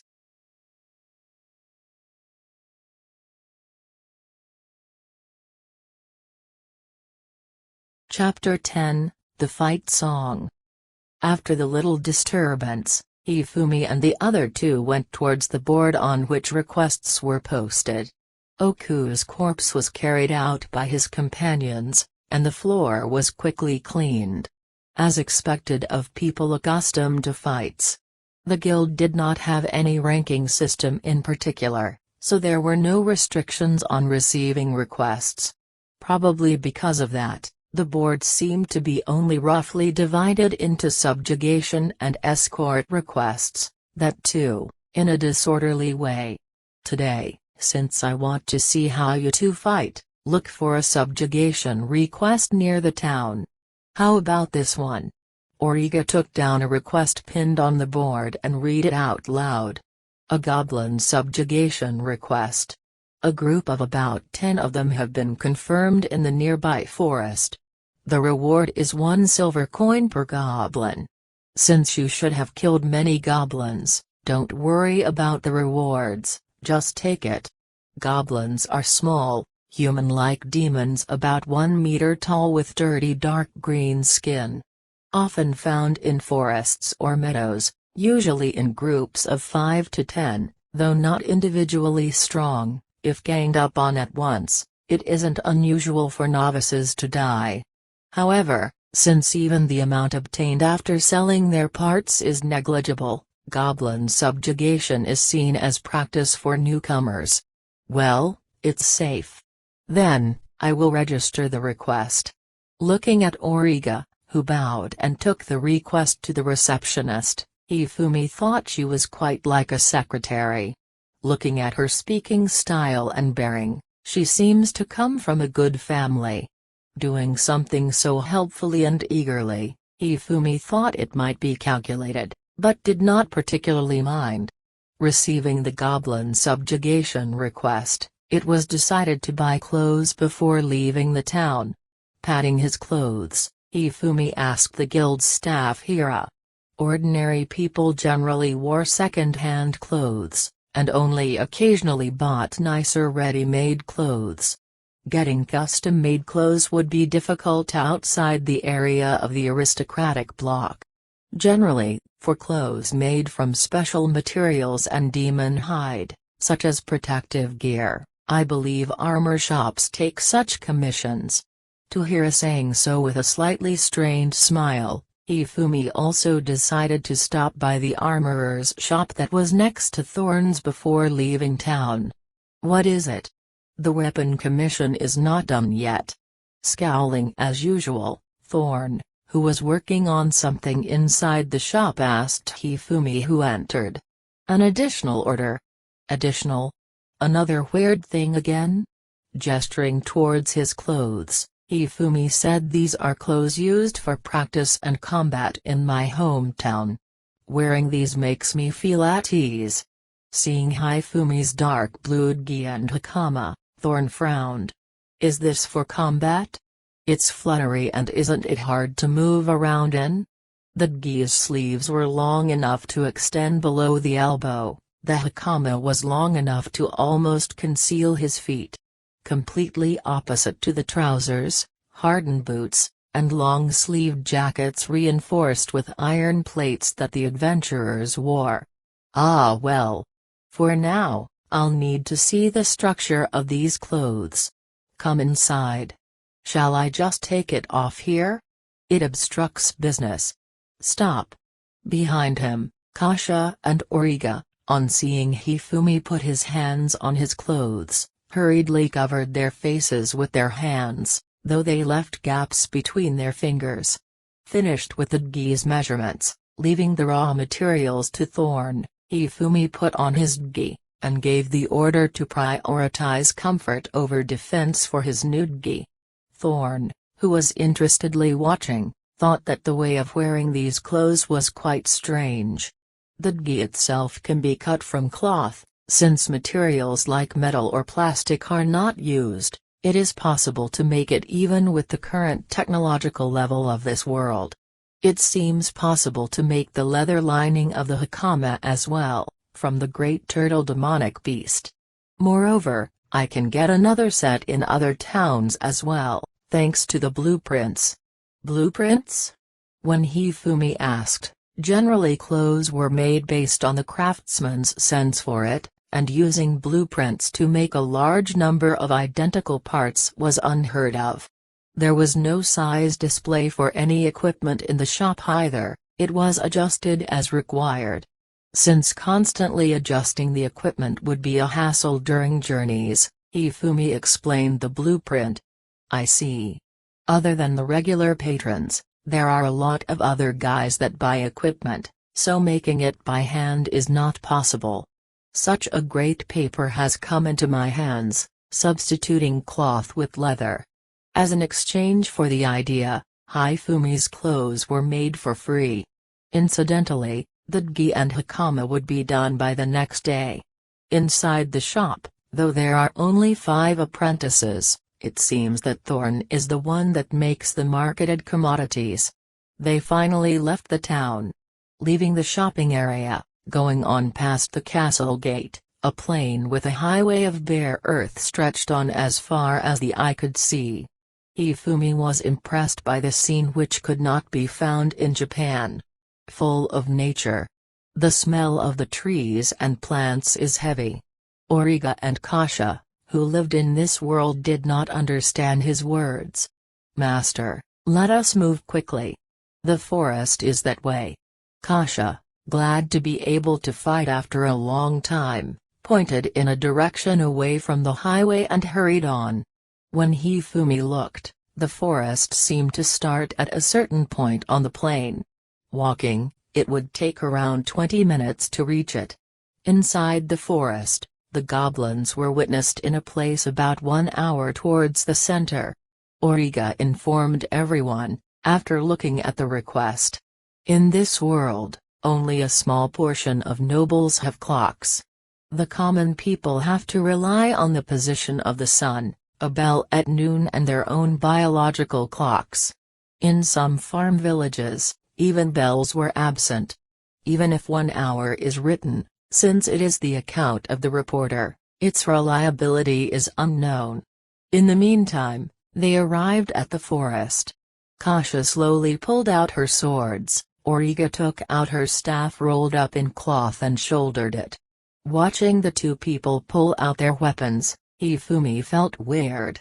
Oi, why are you pulling the swords out now? Eh? We are entering the forest now, so I am preparing my weapon. To their faces expressing what is he saying, Hifumi could not hide his surprise. No, isn't preparing for a battle essential? By any chance, should any situation arise? Origa cannot use her magic without the staff. Kasha, I am sorry. To be skilled like master, I cannot use magic without a medium or a chant. Anyone can prepare their sword in advance for battle. Master is amazing, knocking down an incoming arrow like that using the katana without anyone realizing. Seemingly displeased by their off-the-point answers, Hifumi held their gaze. Master? Sit down, we're going to have a little chat. Not understanding clearly, Origa and Kasha sat down timidly on the grass. Among the martial artists of my country, we are familiar with battlefield awareness. Do you understand its meaning? Looking at their confused expressions, Hifumi continued while tapping his sword. It means that at any time, battle may erupt.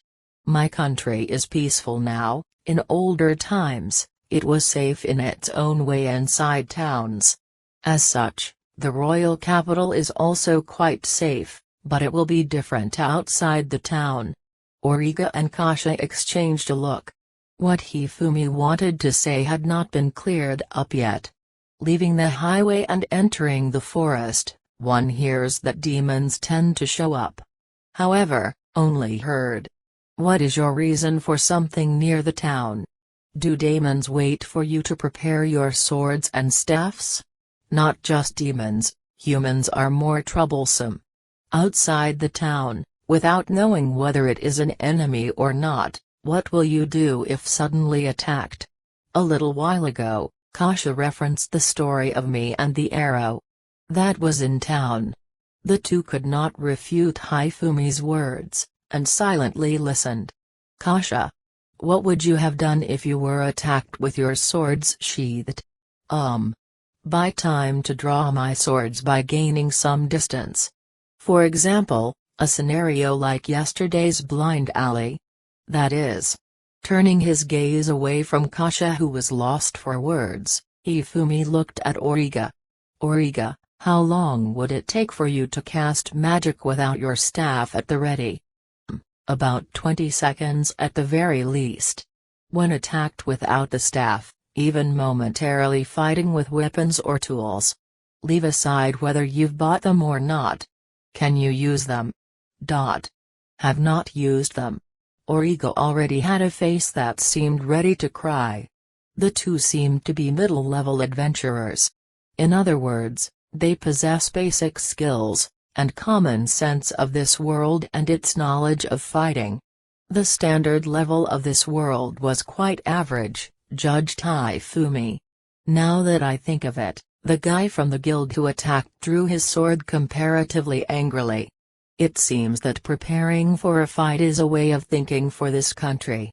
Short spears seem to be the basic equipment for the people in the castle, possibly because the time taken to pull a weapon from its sheath is more. Then, not just adventurers, but regular soldiers as well. In ancient Rome, it was heard that spears were disassembled while marching. Before attacking, they were reassembled. Though the type of fighting is different, it was not as leisurely as using handguns and rifles in the modern world. While watching the slaves looking at him with upturned eyes, a bad idea came to Hifumi's mind. Though it would be tiresome to think about domestic affairs, spreading strife in this world would be interesting. Problem is, this country, or a newer one? Origa, unable to endure the long silence Hifumi had fallen into, called out. Though it may take the inexperienced me some time, I will learn how to fight without magic, so please do not abandon us. I was lost in thought. No abandoning will be done. All right, it's decided. Hifumi looked at Origa and Kasha, the evil expression from a while ago disappeared, replaced with an enchanting smile. I will train you. The immediate goal will be for you to handle a single one of the guys that attacked yesterday on your own. The reactions of the two were polar opposites of each other. Oh. Such movements, though I don't think we can do it. Kasha, Master, thank you very much. Origa, do your best. Kasha, it is impossible to move like that immediately. Well then, first of all, I will have you two start moving. Origa and Kasha hurriedly ran after Hifumi, who was rapidly walking towards the depths of the forest. There seemed to be 5 of them there, for the time being, Use your magic and sword skills. I will not raise a hand. Can you do it? Please leave it to us. Origa 5 of them, it is not a problem. Kasha both of them enthusiastically responded and tightly grasped their weapons. As the sunlight waned, when Hifumi and the two showed up at the guild, it became noisy again. Only the hem of Hifumi's hakama was dirty, and he did not look tired either, but the slaves were worn out. Though not injured, they were clearly exhausted. Did only Origa and Kasha fight? Inadvertently criticizing, Hira asked Hifumi, who came to the counter. No. Though we hunted a lot, I killed half of them. So many. A jute bag, previously bought in town, filled with goblin ears, was put on the counter. There were easily 50 or more. On receiving the bag, Hira confirmed that the bag was filled with 63 ears. It amounted to 63 silver coins. Though small change to Hifumi, it was abnormal for a first-day earning. Fighting so much, it must be tiring.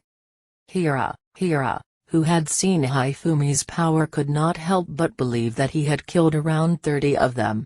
More attention was paid to Origa and Kasha, who were wearily sitting down. They became tired not just from fighting goblins. Hunting ended at midday. Then. I drove the fundamental training into them quite severely. To Hifumi snorting, what kind of training did they go through, to exhaust them this much? Hira was frightened. Abruptly, two men wearing light armor violently entered the guild. Advancing straight to the interior, they approached the counter next to Hira. We are from the Public Security Corps. This morning, there was a matter of a man named Oku killed here. Is there anyone who knows the situation? The staff members spoken to instinctively glanced towards Hifumi and Hira. The two soldiers also looked towards them. Ah, I'm the one that cut that guy. What is it? Hira also nodded when asked. Then, we want to hear the accounts of the incident. You will come with us to the station. He drew his sword and attacked, I responded. Ask the other witnesses if you have any doubts. The two soldiers, whose foreheads had creased on seeing Hifumi's attitude, were about to say something, when two people ran into the guild. Were we in time? It's good we reached before blood started flowing. It was Midas and Paju, belonging to the 3rd Night Corps. Unlike the last time, they were wearing white military uniforms, probably the uniform of the Night Corps. Midas from the 3rd Night Corps. The matter this morning will be taken over by the 3rd Night Corps. 3rd Night Corps? Then, this guy, this person, is not a noble. There are circumstances that cannot be spoken of. The soldiers looked at each other, but returned quietly, knowing they could not interfere since the 3rd Night Corps had come into play. Oh, but you. Worn out from last night, huh? Hifumi, Well, eventually I stayed up all night. Dark circles were slightly visible under Paju's eyes. Though makeup somewhat disguised it, she was clearly tired. Last night. Master, what happened with this person after dinner? Unawares, Origa was next to Hifumi, looking at Paju suspiciously. Don't glare at me so much. Your master manipulated me, there is nothing you need to worry about. Seeing the older woman's calm reply and composure, Kasha thought, sleeping with neither me nor Origa, slipping out in the middle of the night, what did master do? Shall I continue the discussion?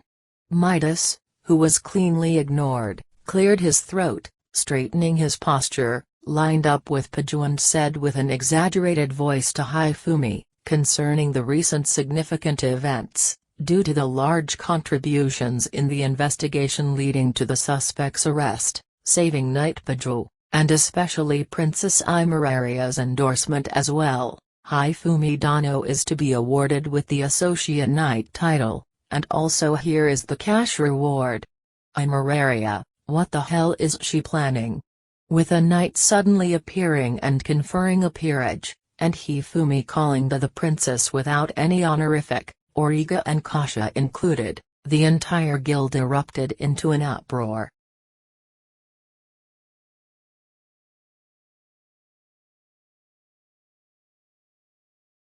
Chapter 11, Can't Stop. Since it was impossible to calmly talk in the guild, Midas and Paju led Hifumi and the others to a restaurant to eat. Paju could use the private room, everyone went there. The restaurant near the aristocratic area, Pluton, was indeed different. Waiters wearing simple yet elegant clothes led them to the room. Hearing the name of the restaurant, Midas got cold feet, but Hifumi assented to pay. Veteran of the Night Corps, do not hesitate to pay in a restaurant of this degree. As a knight, it is shameful. But you, as a single daughter of a count, you will not understand the hardships of having a wife and children. Entering the room, the knights took verbal jabs at each other. Though it's good that you two are getting along well, I'm hungry. Waiter, what is delicious in this restaurant? Entering the room, Hifumi passed several silver coins to the waiter. The slaves sitting at his sides pretended to read the menu. Unexpectedly gaining money, the waiter smiled widely. Today, the stock of bighorn meat is good. It is recommended to have it cooked with Oran sauce and stew of the Sodoran style. Red wine is also available. Well then, get both, wine as well. Origa and Kasha were unaccustomed to restaurants of this level, but after looking at the menu interestedly, they gave their respective orders. Paju seemed accustomed, and asking the waiter various things, decided her order. Midas ordered the same things as Paju. Master, from your behavior just now, are you used to fine dining? Origa, if you're coming for the first time and cannot decide, get the professional's recommendation, that's how it is.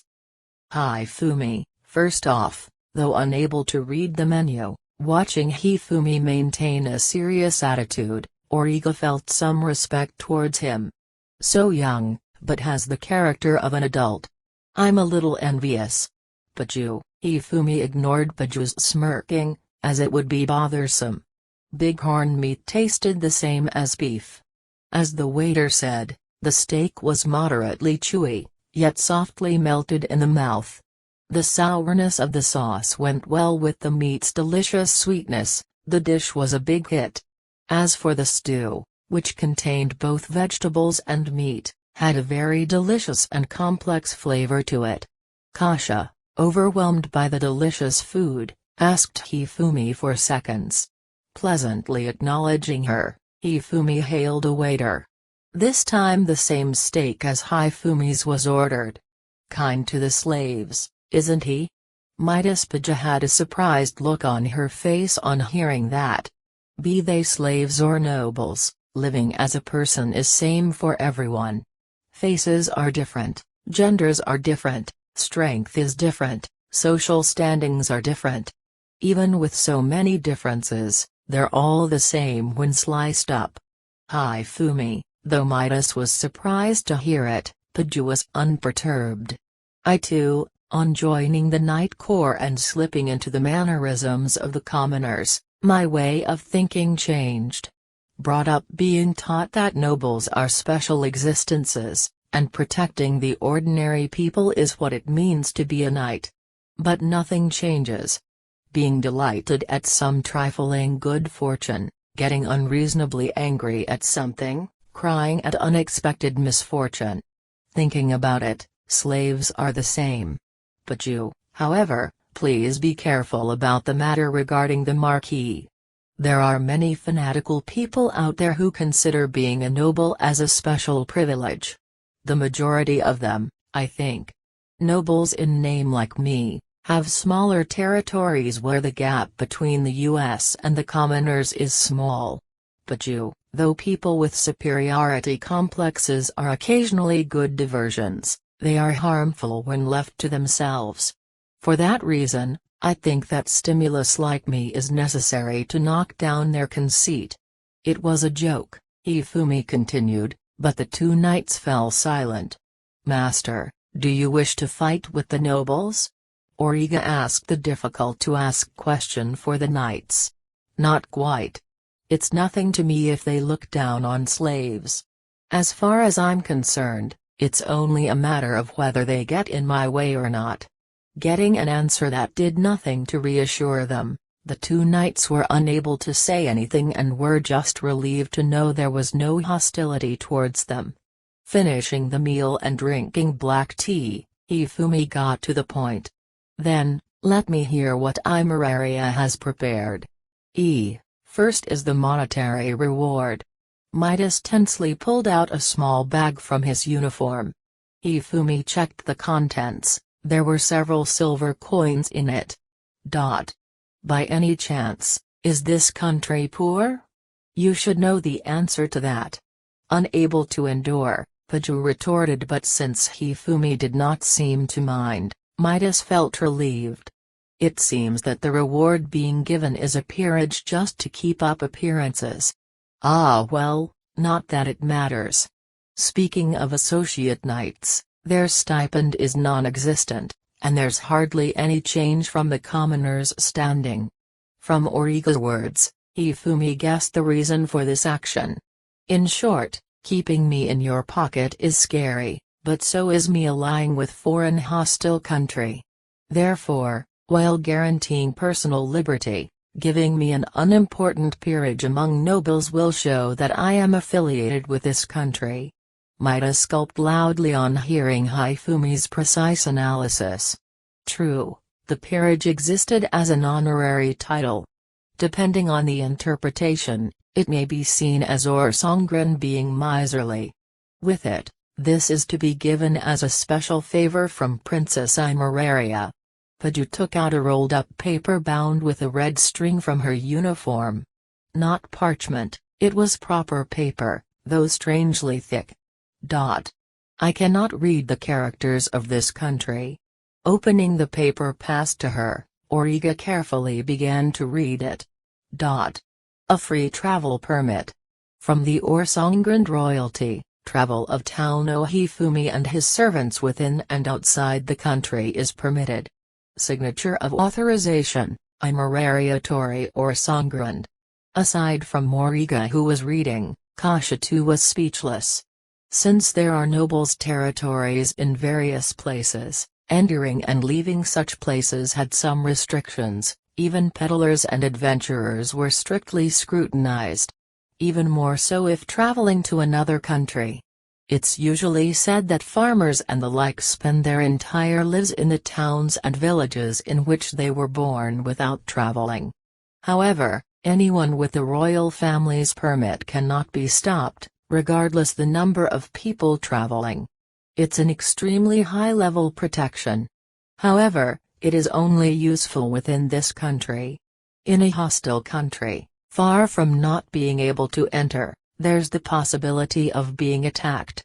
To Hifumi coolly declaring the state of affairs, Kasha and Origa stared at him in surprise. The two knights had on bitter expressions. After all, this is a chain feigning freedom. Telling us to be within range of your sight, isn't it? Midas and Paju did not meet Hifumi's intent gaze. They broke out in a cold sweat and their wine-induced comfortable intoxication vanished as well. What Princess Imeraria is thinking, we do not know. But I think it is convenient for your travels. Ha ha. Master? Ahaha. Well, though there might be someone who suggested this, the woman I saw yesterday seemed to be quite pure and naive. Is she capable of something like this? Interesting, truly interesting. Everyone was bewildered at Hifumi's sudden laughter. Imeraria, does she have talent for politics? Different from her appearance indeed. Hifumi, Midas timidly corrected Hifumi while drinking tea. Imeraria-sama is originally pure, our people call her the Princess Shrine Maiden. Unrelated to trickery. This is the first time we 3rd Night Corps have been personally instructed. But it is understandable, the event in the castle may have had a large influence on Imararia-sama. Neither the prince nor the queen have recovered, only Imararia-sama is working hard to manage the current conditions. Paju, seeing the 2 knights trying to correct his impression of Imararia, even though they were afraid of offending him, Hifumi felt at ease. Very well then. I accept the compensation from the princess out of respect for her loyal and hard-working knights. Saying so, Hifumi received a medal indicating his associate knight's title from Paju. Talking to you, there is no time to relax. Paju seriously. Watching from a distance is much easier. Midas, translator note, okay, the next few lines confused me, so take them with a pinch of salt. You won't be bored. Right? Paju requesting agreement from Hifumi. Paju smiled watching Origa nod docilely. Kasha was wearing a cramped smile. Paju's smile froze at Hifumi's next words. However, methods like these won't stop me. Leaving the shop, Midas and Paju separated from Hifumi, since the hotel and castle were in opposite directions. Outside the restaurant, there was another presence that seemed to be another knight. Midas, Paju. Hifumi, who called out to the knights, had a serious gaze. Tell Imararia to give up. Don't even think about manipulating me. Make a move only after considering everything. Move your people as much as possible, and after collecting information, analyze it well. Translator note, I modified this line. Again, pinch of salt. Turning away from the 2 nodding knights, Hifumi began to walk towards the hotel with the 2 slaves. The sun had completely set, relying on Origa's magic to form a light, they advanced along the dark road. Master, what is the significance of your words some time ago? Why does this one have an interest in everything? Thinking such, Hifumi answered Origa's question. Obtain information from everywhere, watch the enemy's patterns and think of various possibilities to avoid defeat. Politics and fighting are very similar. Misunderstanding my own strength may lead to everything ending in an instant. Suddenly understanding something, Origa was lost in thought. What? With Master's strength, a thought like that is just too modest. Kasha, fool. I'm also a normal human being. Attacked unawares, anyone will die when cut. You or me, nothing is different. Only the results of great effort can be shown without carelessness. Kasha inclined her head thinking, even if that is the case, will Hifumi really die on being cut? Even injuring him is unimaginable. We will go out of the town tomorrow morning and practice. I will continue coaching you two after seeing your movements and growth. Yes, thank you very much. Origa bowed happily, while Kasha wore a tired expression. In his room at the hotel, Hifumi was experimenting with his darkness magic. First testing the storage, the bed was completely stored and then retrieved. Are living things no good? Trying to store a fly on the wall, it hit the dark hole like an obstacle. Hifumi's attempt to enter it was also a failure. It felt like there was an invisible glass wall preventing entry. Changing the idea and thinking of an image in which his arm was wrapped by the darkness magic, his arm disappeared from sight. Wrapping his whole body in the darkness magic, isolated from sight and sound, he could not confirm he was completely hidden, since there was no one else present. Repeating the experiment while thinking of any possible uses, thinking of using other magic, were the methods and aptitude different? Come to think of it, Origa has her staff, and that Strauss in the marketplace generated magic with a knife. It seemed necessary to properly study magic, thought Hifumi. A lot of enjoyable things to do. A fun life. Satisfied, Hifumi finished up his practice, and crawled into the bed. For a while, I will firmly train those two. Excited with the prospect of having pupils, Hifumi went to sleep.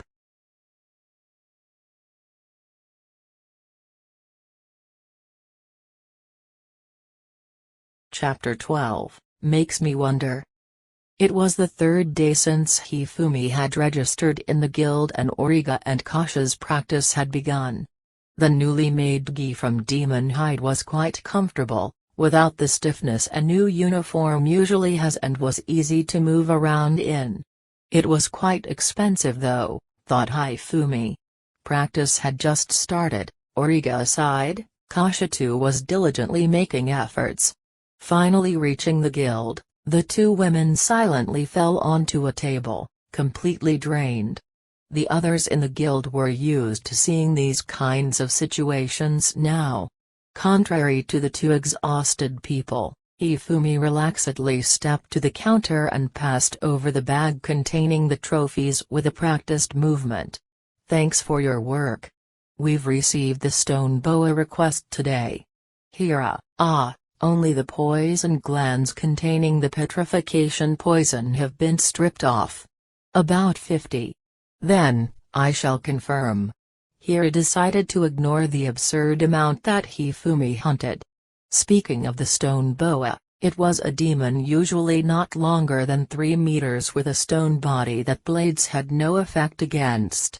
A bite that injected petrification poison, extraordinarily strong attacks using the tail, boasting of unearthly strength, killing it is extremely difficult. After being killed, the stone body obstructs people from taking out the poison gland within. Adventurers that bring it back profit greatly. Though bringing in 50 of them in one day generally gives rise to suspicion, Hira had already given up on thinking of Hifumi as normal. There are 52 poison glands, all cleanly removed. The reward is 5 gold coins and 20 silver coins. Taking the coins from the bag, Hifumi pretended to put them in his pocket while throwing them into his dark hole storage. The bag was returned to Hira. Receiving the bag, Hira saw a small smile on Hifumi's face. "Did something good happen? It's visible on my face. I'm still inexperienced. I'm going to pick up some weapons now." Hira smiled dryly. As expected, it was a dangerous topic.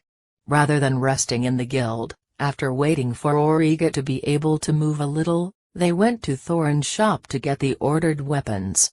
"You came? It's done." Sitting at his usual spot, Thorn jerked his chin, calling over Hifumi and the others. Lining the weapons and equipment on the stand, Thorn himself did not understand them well. First, verify whether the equipment is as ordered or not.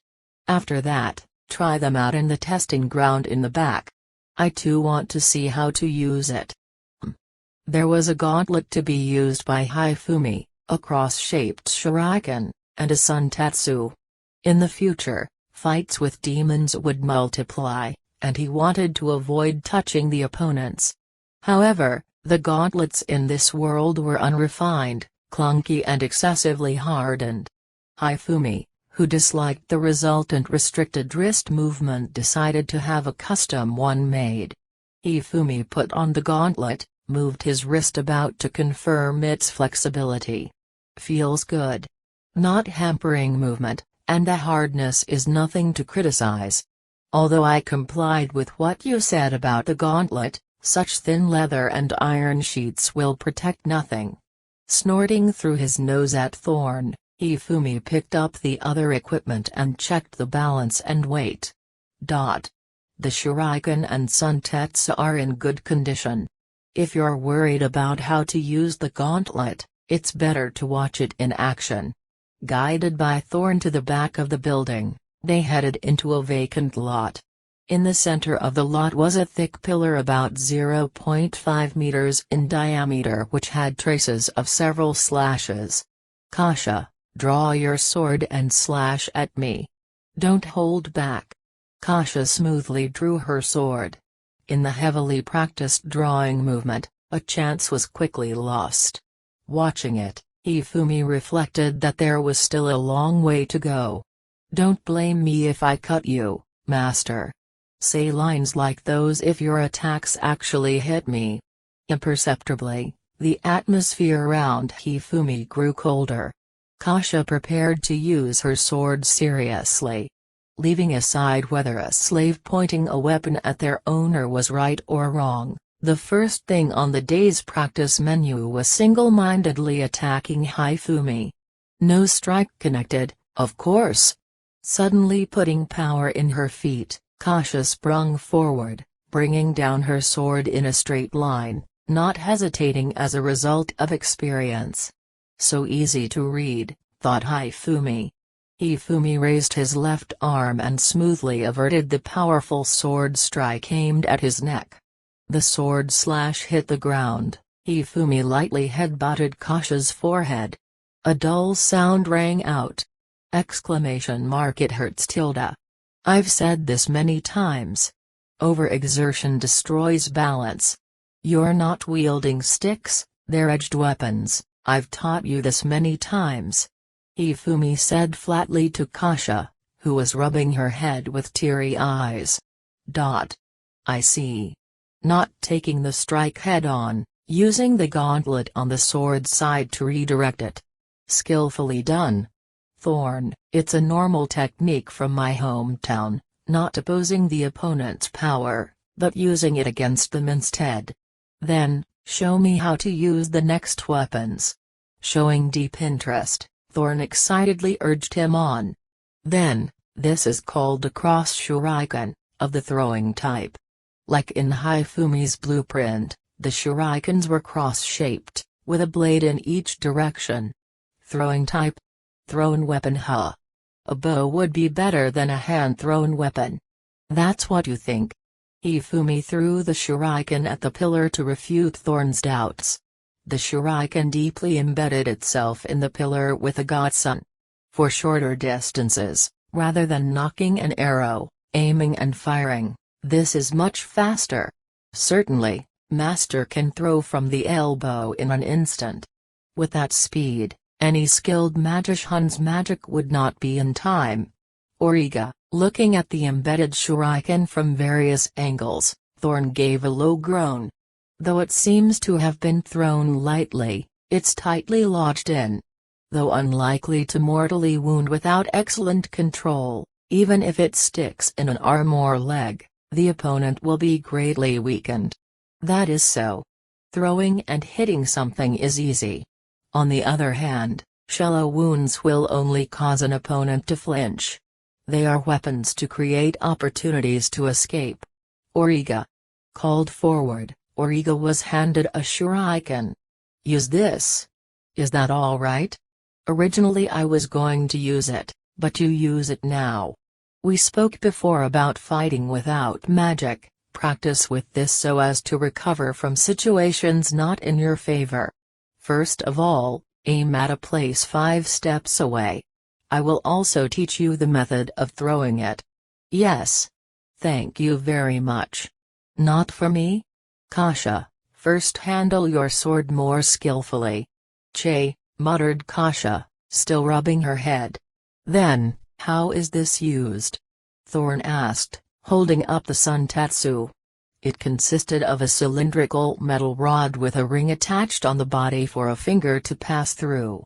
Different from the Chinese Kenpo version, both ends were sharpened to a point, as requested by Hifumi. Apart from stabbing, it can also be used to tangle clothes and destroy the opponent's balance, stab into stone walls while climbing. While explaining the usage, Hifumi grasped the suntetsu and stabbed the end protruding from his fist into the pillar.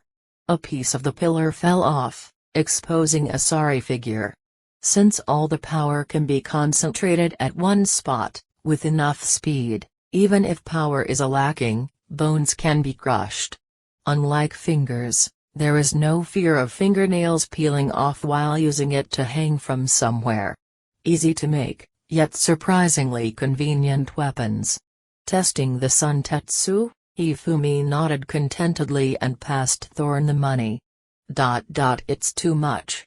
Another suntetsu. Also make 5 more shurikens. Alright. Come again in 2 days. That's fast. I've made them once, it is easier to make them again.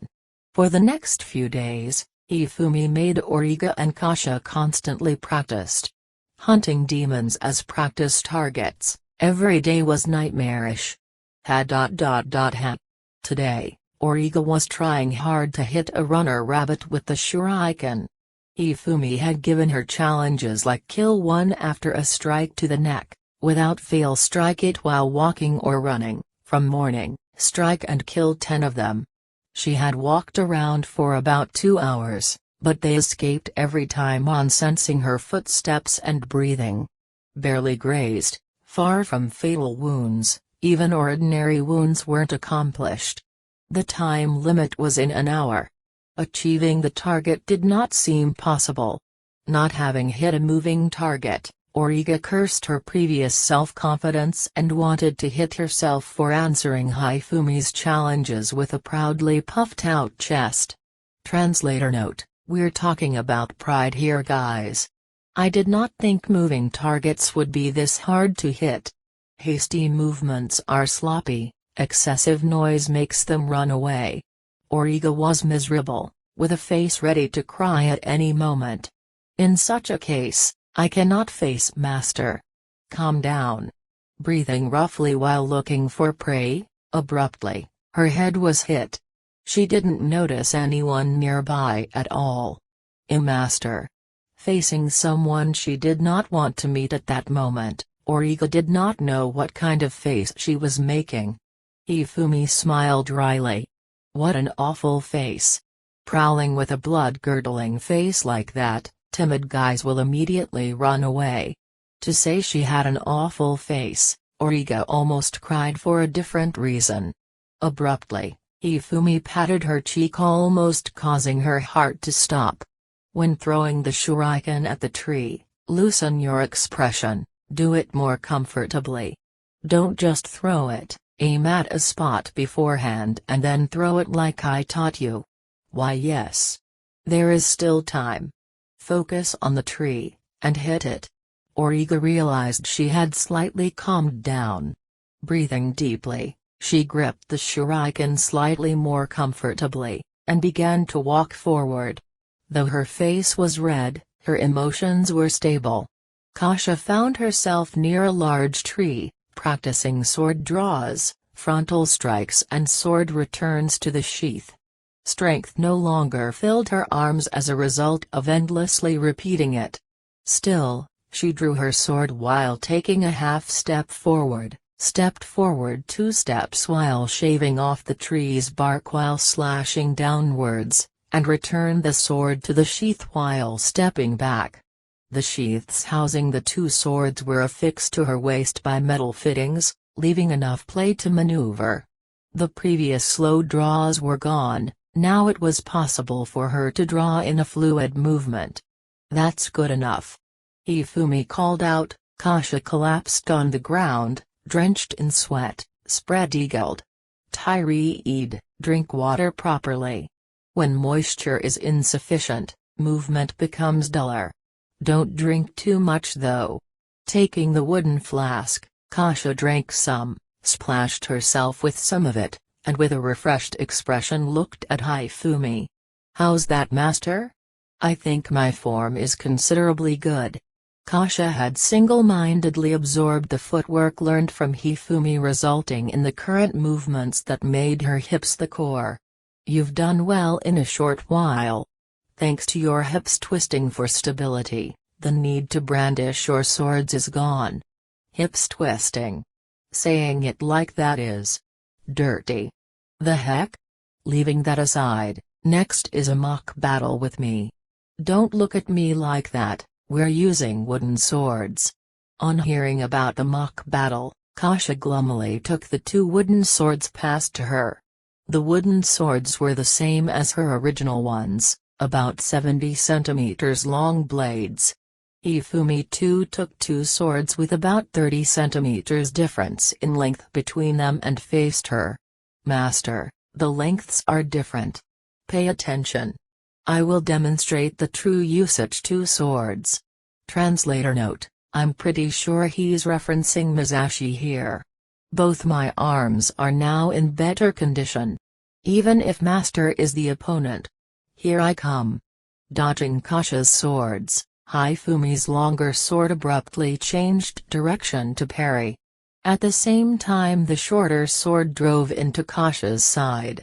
Of course, there was no damage to internal organs, but it was painful. Goo. No more.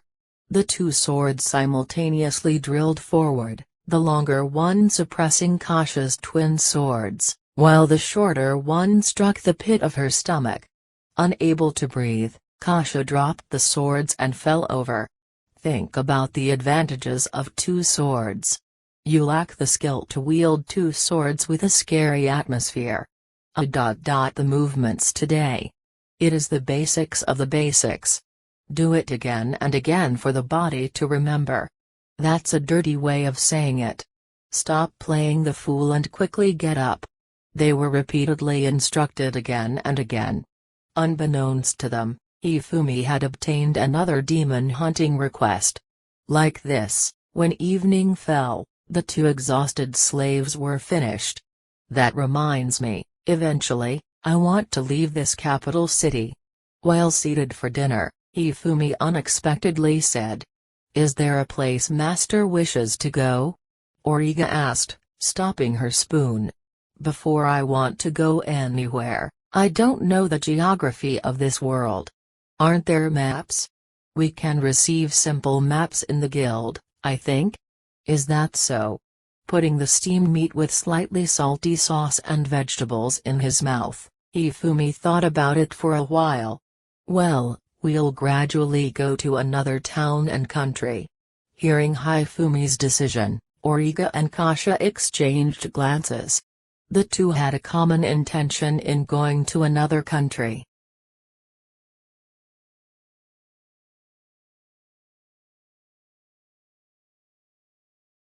Chapter 13, Stronger.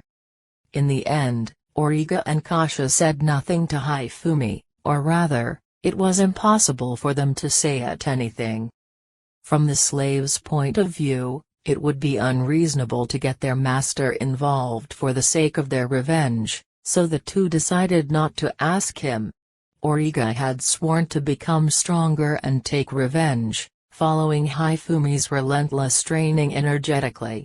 Even though gaining power from Hifumi's guidance seemed similar to relying on Hifumi's power, it was different. After dinner, when Hifumi returned to his room, Origa and Kasha had a discussion.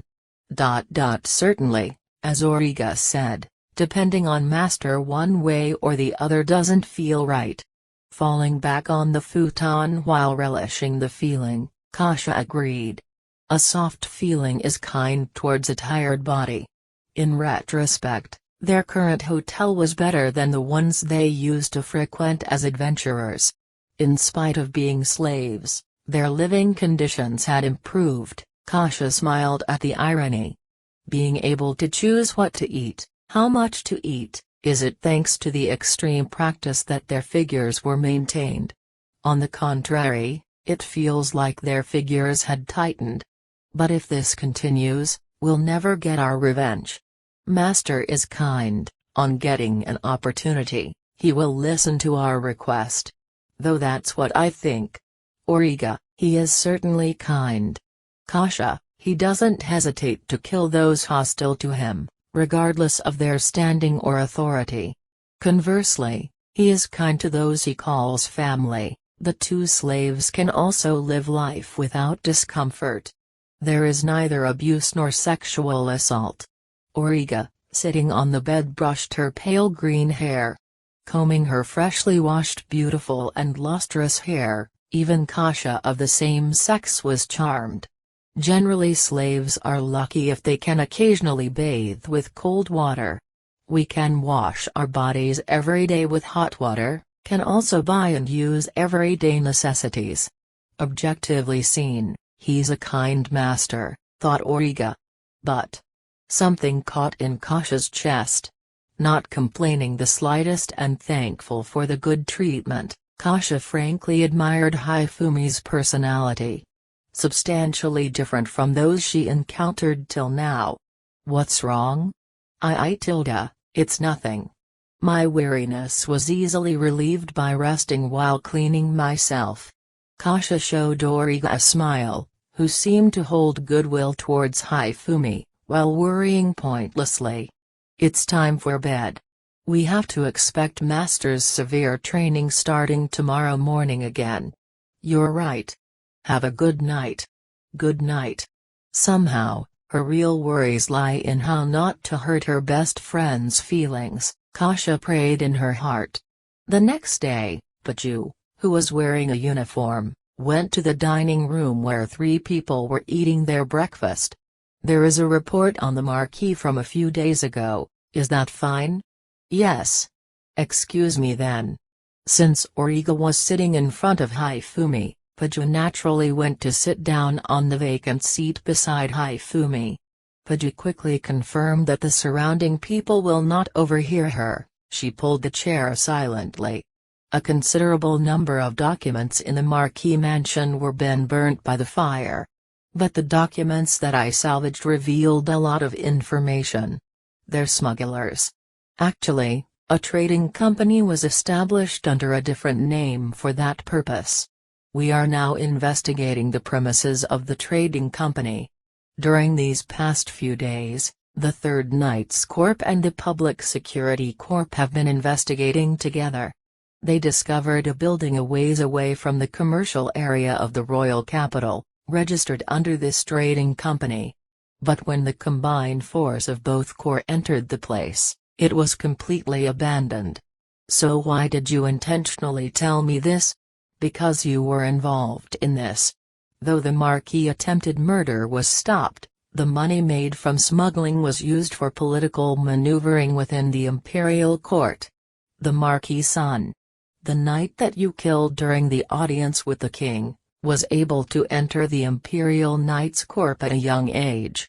A position that brings them closer to the royal family, and use their wealth on the nobles to create a large faction. To be acquainted with the royal family like that, a young excellent knight with good family background, betrothed to the imperial princess is what they were getting around to. If a problem in succession should arise, they'd appeal to the person sitting on the throne for a child. They really planned this for the long haul. Acknowledging it to that extent, there is a possibility to politically manipulate the maternal relatives of the royal family, having their grand scheme with the king summoning the hero collapse as a result of killing the son, who is also knight. They aimed at taking revenge on Hifumi. If it's like that, those within the high-ranking nobles must be dealt inconspicuously. Collect evidence from the officials to arrest them and be done with it. Announce publicly that the Marquis died from an illness, and the knight had an accident during training. However, the investigation for anyone connected to the trading company have been pushed through. It has been discovered that the scale of the simple smuggling operation is a problem. The amount of money involved is too big. They were able to secretly move goods of staggeringly huge value back and forth. To make matters worse, there is no information on the individuals that buys through the trading company. Furthermore, thanks to the company, all the items sold have been settled already. The purchases seem to have influenced the founding of the trading company. Thereupon, Paju turned to Origa and Kasha. "Origa-san and Kasha-san, isn't it? Before becoming slaves, have you two done any work regarding a jewel called Aqua Sapphire?" To Paju's question, Origa's body twitched. Kasha looked sharply at Paju. Indeed, we received the task of transporting a jewel of such a name. However, that was merely by chance. Paju, stop this roundabout behavior. Understood. I will explain from the beginning. In addition, there is a request for adventurer Hifumi-san, from the Orsongrand Kingdom. Facing Hifumi, Paju began to explain with an earnest gaze. Listening to Paju's explanation and telling her they would reply to the request the next day, Hifumi, Origa and Kasha gathered in Origa and Kasha's room. "So, this matter about this aqua sapphire is the source of your debts, and the reason you are slaves?" "Yes." After listening to Paju's explanation, Origa had a brooding expression on her face. Sitting next to her, Kasha grasped Origa's shoulder, eyes downcast. The details of the Night Corps investigation were told to them. Origa and Kasha had received a request to safely transport aqua sapphire, an expensive jewel among the nobles, from a craftsman. Since there were a large number of adventurers who wanted the request, in order to travel comfortably to other towns and sightsee, the guild did a recommendation. The aqua sapphire is a speciality of Orsongrans, and without the royal family's permission, it is forbidden to carry it outside the country.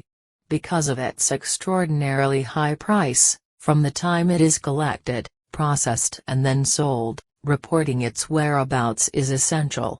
Ordinary thieves do not aim for it, since selling it outside the country is not easy, as it can be easily traced. Origa and Kasha were carrying the aqua sapphire to the destination town, with their documents being verified by soldiers at various stops along the highway, over the period of some days. The client was supposed to be at the destination town according to the craftsman. However, upon entering the town and checking the artisan's wooden box, there was no aqua sapphire inside. Naturally, the client was angry and Origa and Kasha had to pay compensation, but it was not an amount an ordinary adventurer could pay. The payment deadline passed, and they ended up as slaves. The moment it was decided that we would be slaves, the client was laughing unpleasantly. At that moment, we realized. Kasha sighed, letting out a self-mocking laugh. The client at that time, a guy called Bairavura, seemed to be a representative of the firm related to the Marquis. It was said that the destination town was managed by a viscount affiliated with the Marquis faction. Most likely, the soldiers received orders from the Marquis to extract the aqua sapphire at a checkpoint while entering the town. If multiple soldiers were accomplices, then it could not be helped. According to the information, it was a very simple trap to set up. Origa and Kasha were caught magnificently. The documents recovered from the Marquis's home confirmed that the Marquis Company was going to take the missing aqua sapphire to Vichy. It was here that Origa and Kasha's names came up. In short, a crime was fabricated for the missing jewel, which was taken out of the country behind the scenes. Bairavura was going to Vichy using the permit with the Marquis signature on it. The Night Corps network extended only until the Vichy border, and they could not act beyond without possibly antagonizing the other country, so any result was dubious at best. And I can unexpectedly help this country since I have permission to leave, and work there as an adventurer.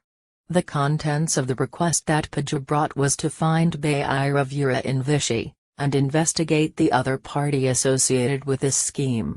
Originally, someone from the Knights should go, but there is no way to explain a knight coming from another country.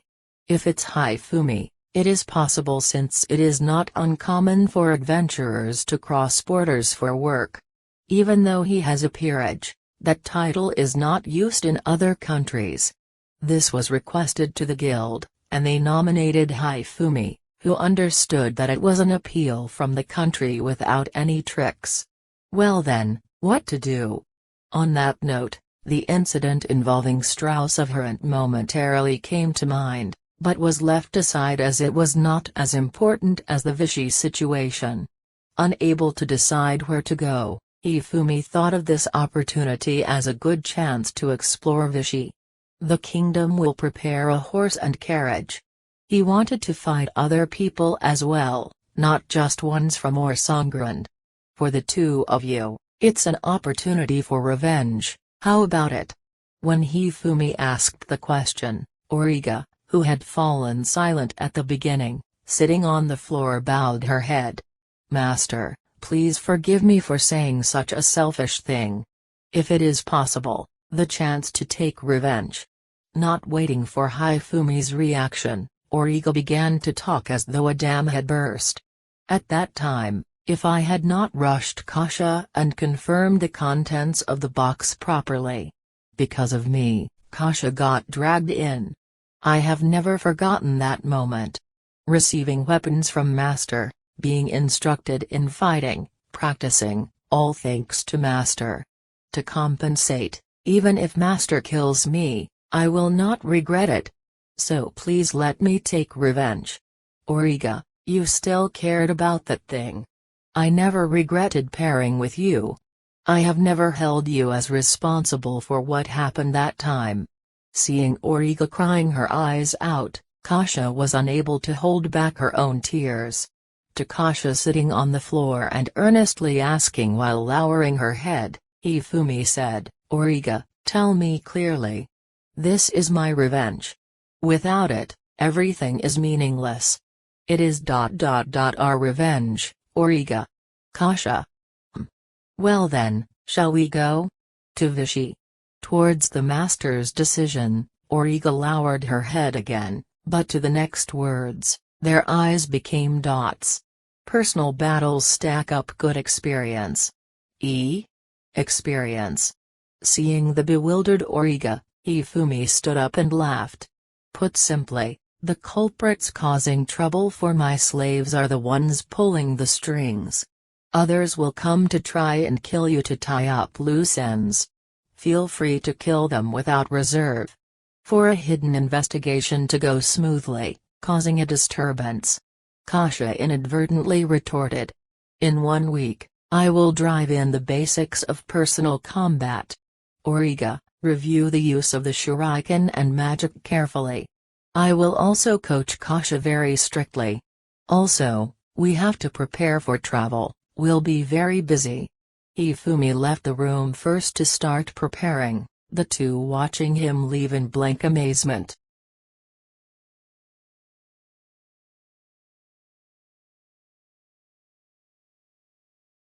Chapter 14, Decadence Dance. Hifumi doesn't sympathize with Origa and Kasha's feelings. Regardless, he bought the stuff they needed for the trip one after another without just putting it into the dark hole storage as he went on to the next shop.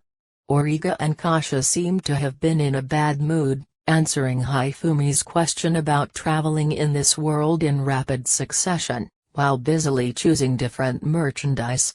Tent, firewood, cooking utensils and maybe a torch just in case. "Master, I have a question about your dark hole storage, does it have enough capacity?" Generally, one is said to have a good level in the darkness system if one's storage space is 3 square meters, though that level has already been exceeded. There's still a considerable amount of space, if I sensed it correctly. Not just the sword, Master is amazing at magic as well. I can use only dark magic. Come to think of it, half of the castle's treasury is in my storage. Even so, not even 1/10th is filled. The entire carriage will fit, but the horse is no good. Entire carriage. Already unable to take pride in her level, Origa's common sense no longer mattered. Kasha, not knowing the details, simply commented amazing. "Well then, let's buy the carriage and horses. You too, can you ride horses?" "I can drive a carriage." "Me too, I can handle it a little bit." Answering the two, Hifumi shook his head. "Not a carriage, I'm talking about riding a horse. The carriage can only be used to play for a while." "To play? I thought of it after listening to your story." "Well, look forward to it. Leaving that aside, horses it is then. I don't want a leisurely trip by carriage, worrying about the luggage. Everyone will make the trip on horseback." While they were walking towards the stables, Kasha frantically stopped Hifumi. Wait a minute, master, neither Origa nor I have ridden a horse before. Moreover, wouldn't it be more expensive in the long run to have to change horses at intervals? Hifumi was clearly disappointed at Kasha's words. Well then, after the tomorrow morning's fighting practice, the afternoon will consist of horse riding practice. Seriously? Hifumi looked sternly at the speechless Kasha. It is the basics of cavalry battles. Once arrows are spent, horses are tired, spears snap, swords break, you are left empty-handed. Subduing martial arts is a matter of course. Battle? Has master been training in order to see battle? NN. Train so that if caught up in a war, you have the ability to protect yourselves, no matter what happens. Saying so, Hifumi took out 10 gold coins from the dark hole and passed them to Kasha. What do I do with so much money? Buy groceries. Also get somewhat large quantities of salt and sugar. Enough to last for 30 days with 3 meals a day. Don't worry about it rotting, I'll be putting it in storage. Master, even with a carriage, it is 5 days to the Vichy border. Moreover, can master carry such an amount? The quantity is large. The food is not just for eating. Getting someone to carry the luggage to the inn will also cost money. Saying he would get the horses and carriage, Hifumi separated from the two. Facing the castle, Kasha felt somewhat anxious. Kasha, let's go and buy the required goods. Isn't Origa uneasy? I'd be lying if I said I wasn't uneasy, but somehow I feel that it's not that bad. Moreover, I have faith in him and can do nothing but follow for now. Is that so? The knights were enjoying their tea and did not notice the station door opening soundlessly. Yo! Bo! Joe! Joe! Seeing Hifumi suddenly sit down in front of her eyes, Paju performed a magnificent spit take. You came here. Paju, is it that astonishing? Really, for a lady to do something like this? Quickly cleaning the table dirtied by her choking, the teary-eyed Paju regained her composure while sitting back down.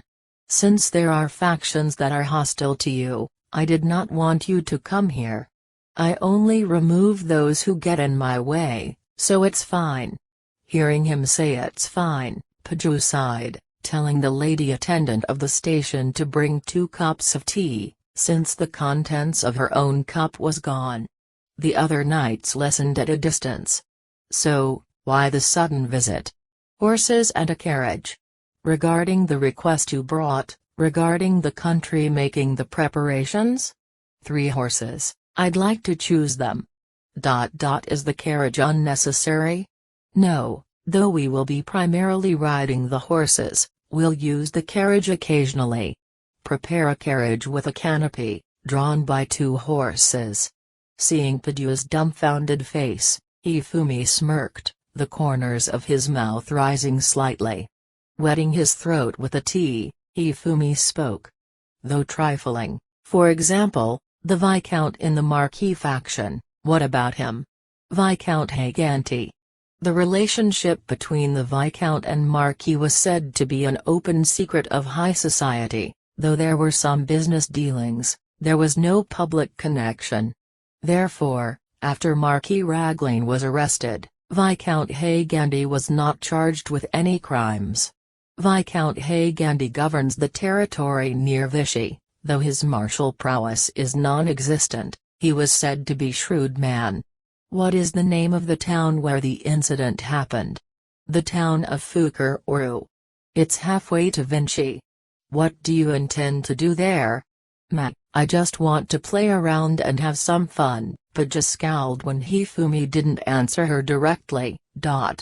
I doubt that's the end of it, however, I understand your request. I will make preparations for the carriage. It will be placed in the inn's depot. Since the horse track is at a different location, do you want me to guide you there?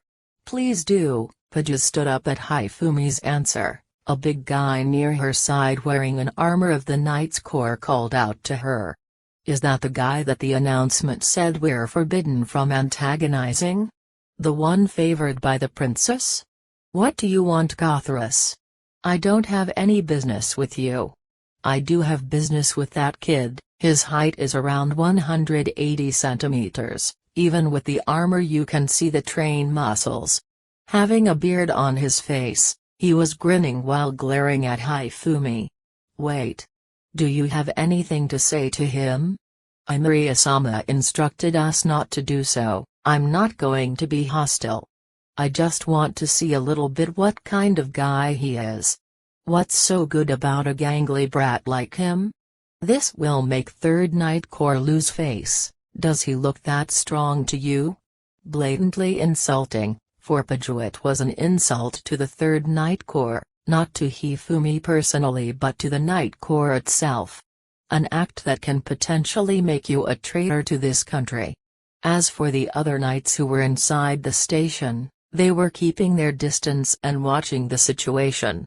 They all looked tense, contemplating whether or not to pull out their weapons. The 2nd Night Corps is an elite military unit who deals with maintaining security and public order. The 1st Night Corps stationed in the castle are also an intelligence unit, but are deployed anywhere, unlike the 3rd Knights Corps. They're all dedicated to their jobs and many of them are hot-headed, Gothras included. Besides, the nobles in the castle, the civil service employees and the military officers tend to dislike anyone given special treatment regardless of strength and/or achievements. Such an incompetent person, judging by their appearance, you'd be more useful singing. Is there enough money in the kingdom's budget to be able to employ such an incompetent man?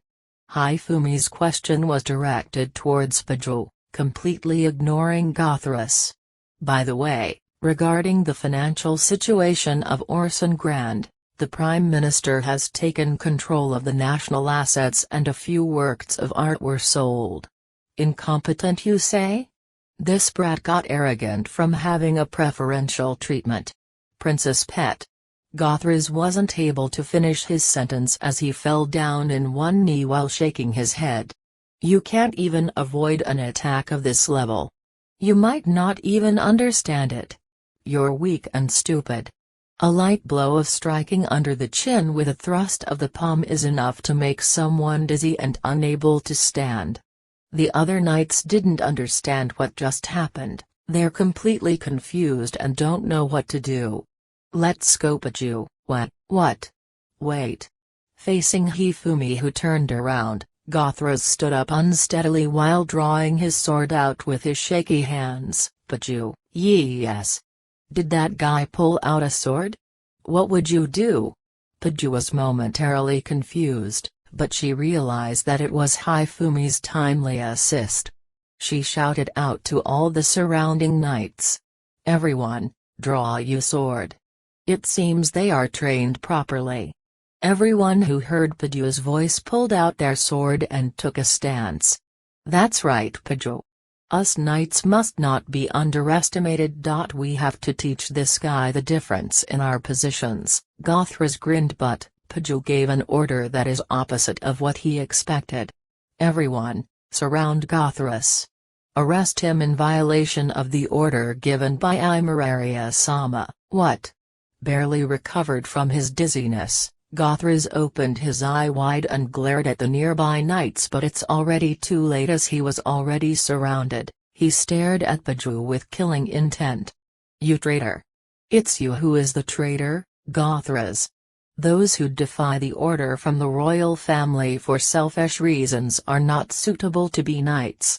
Obediently drop your weapon and let your hands be tied down.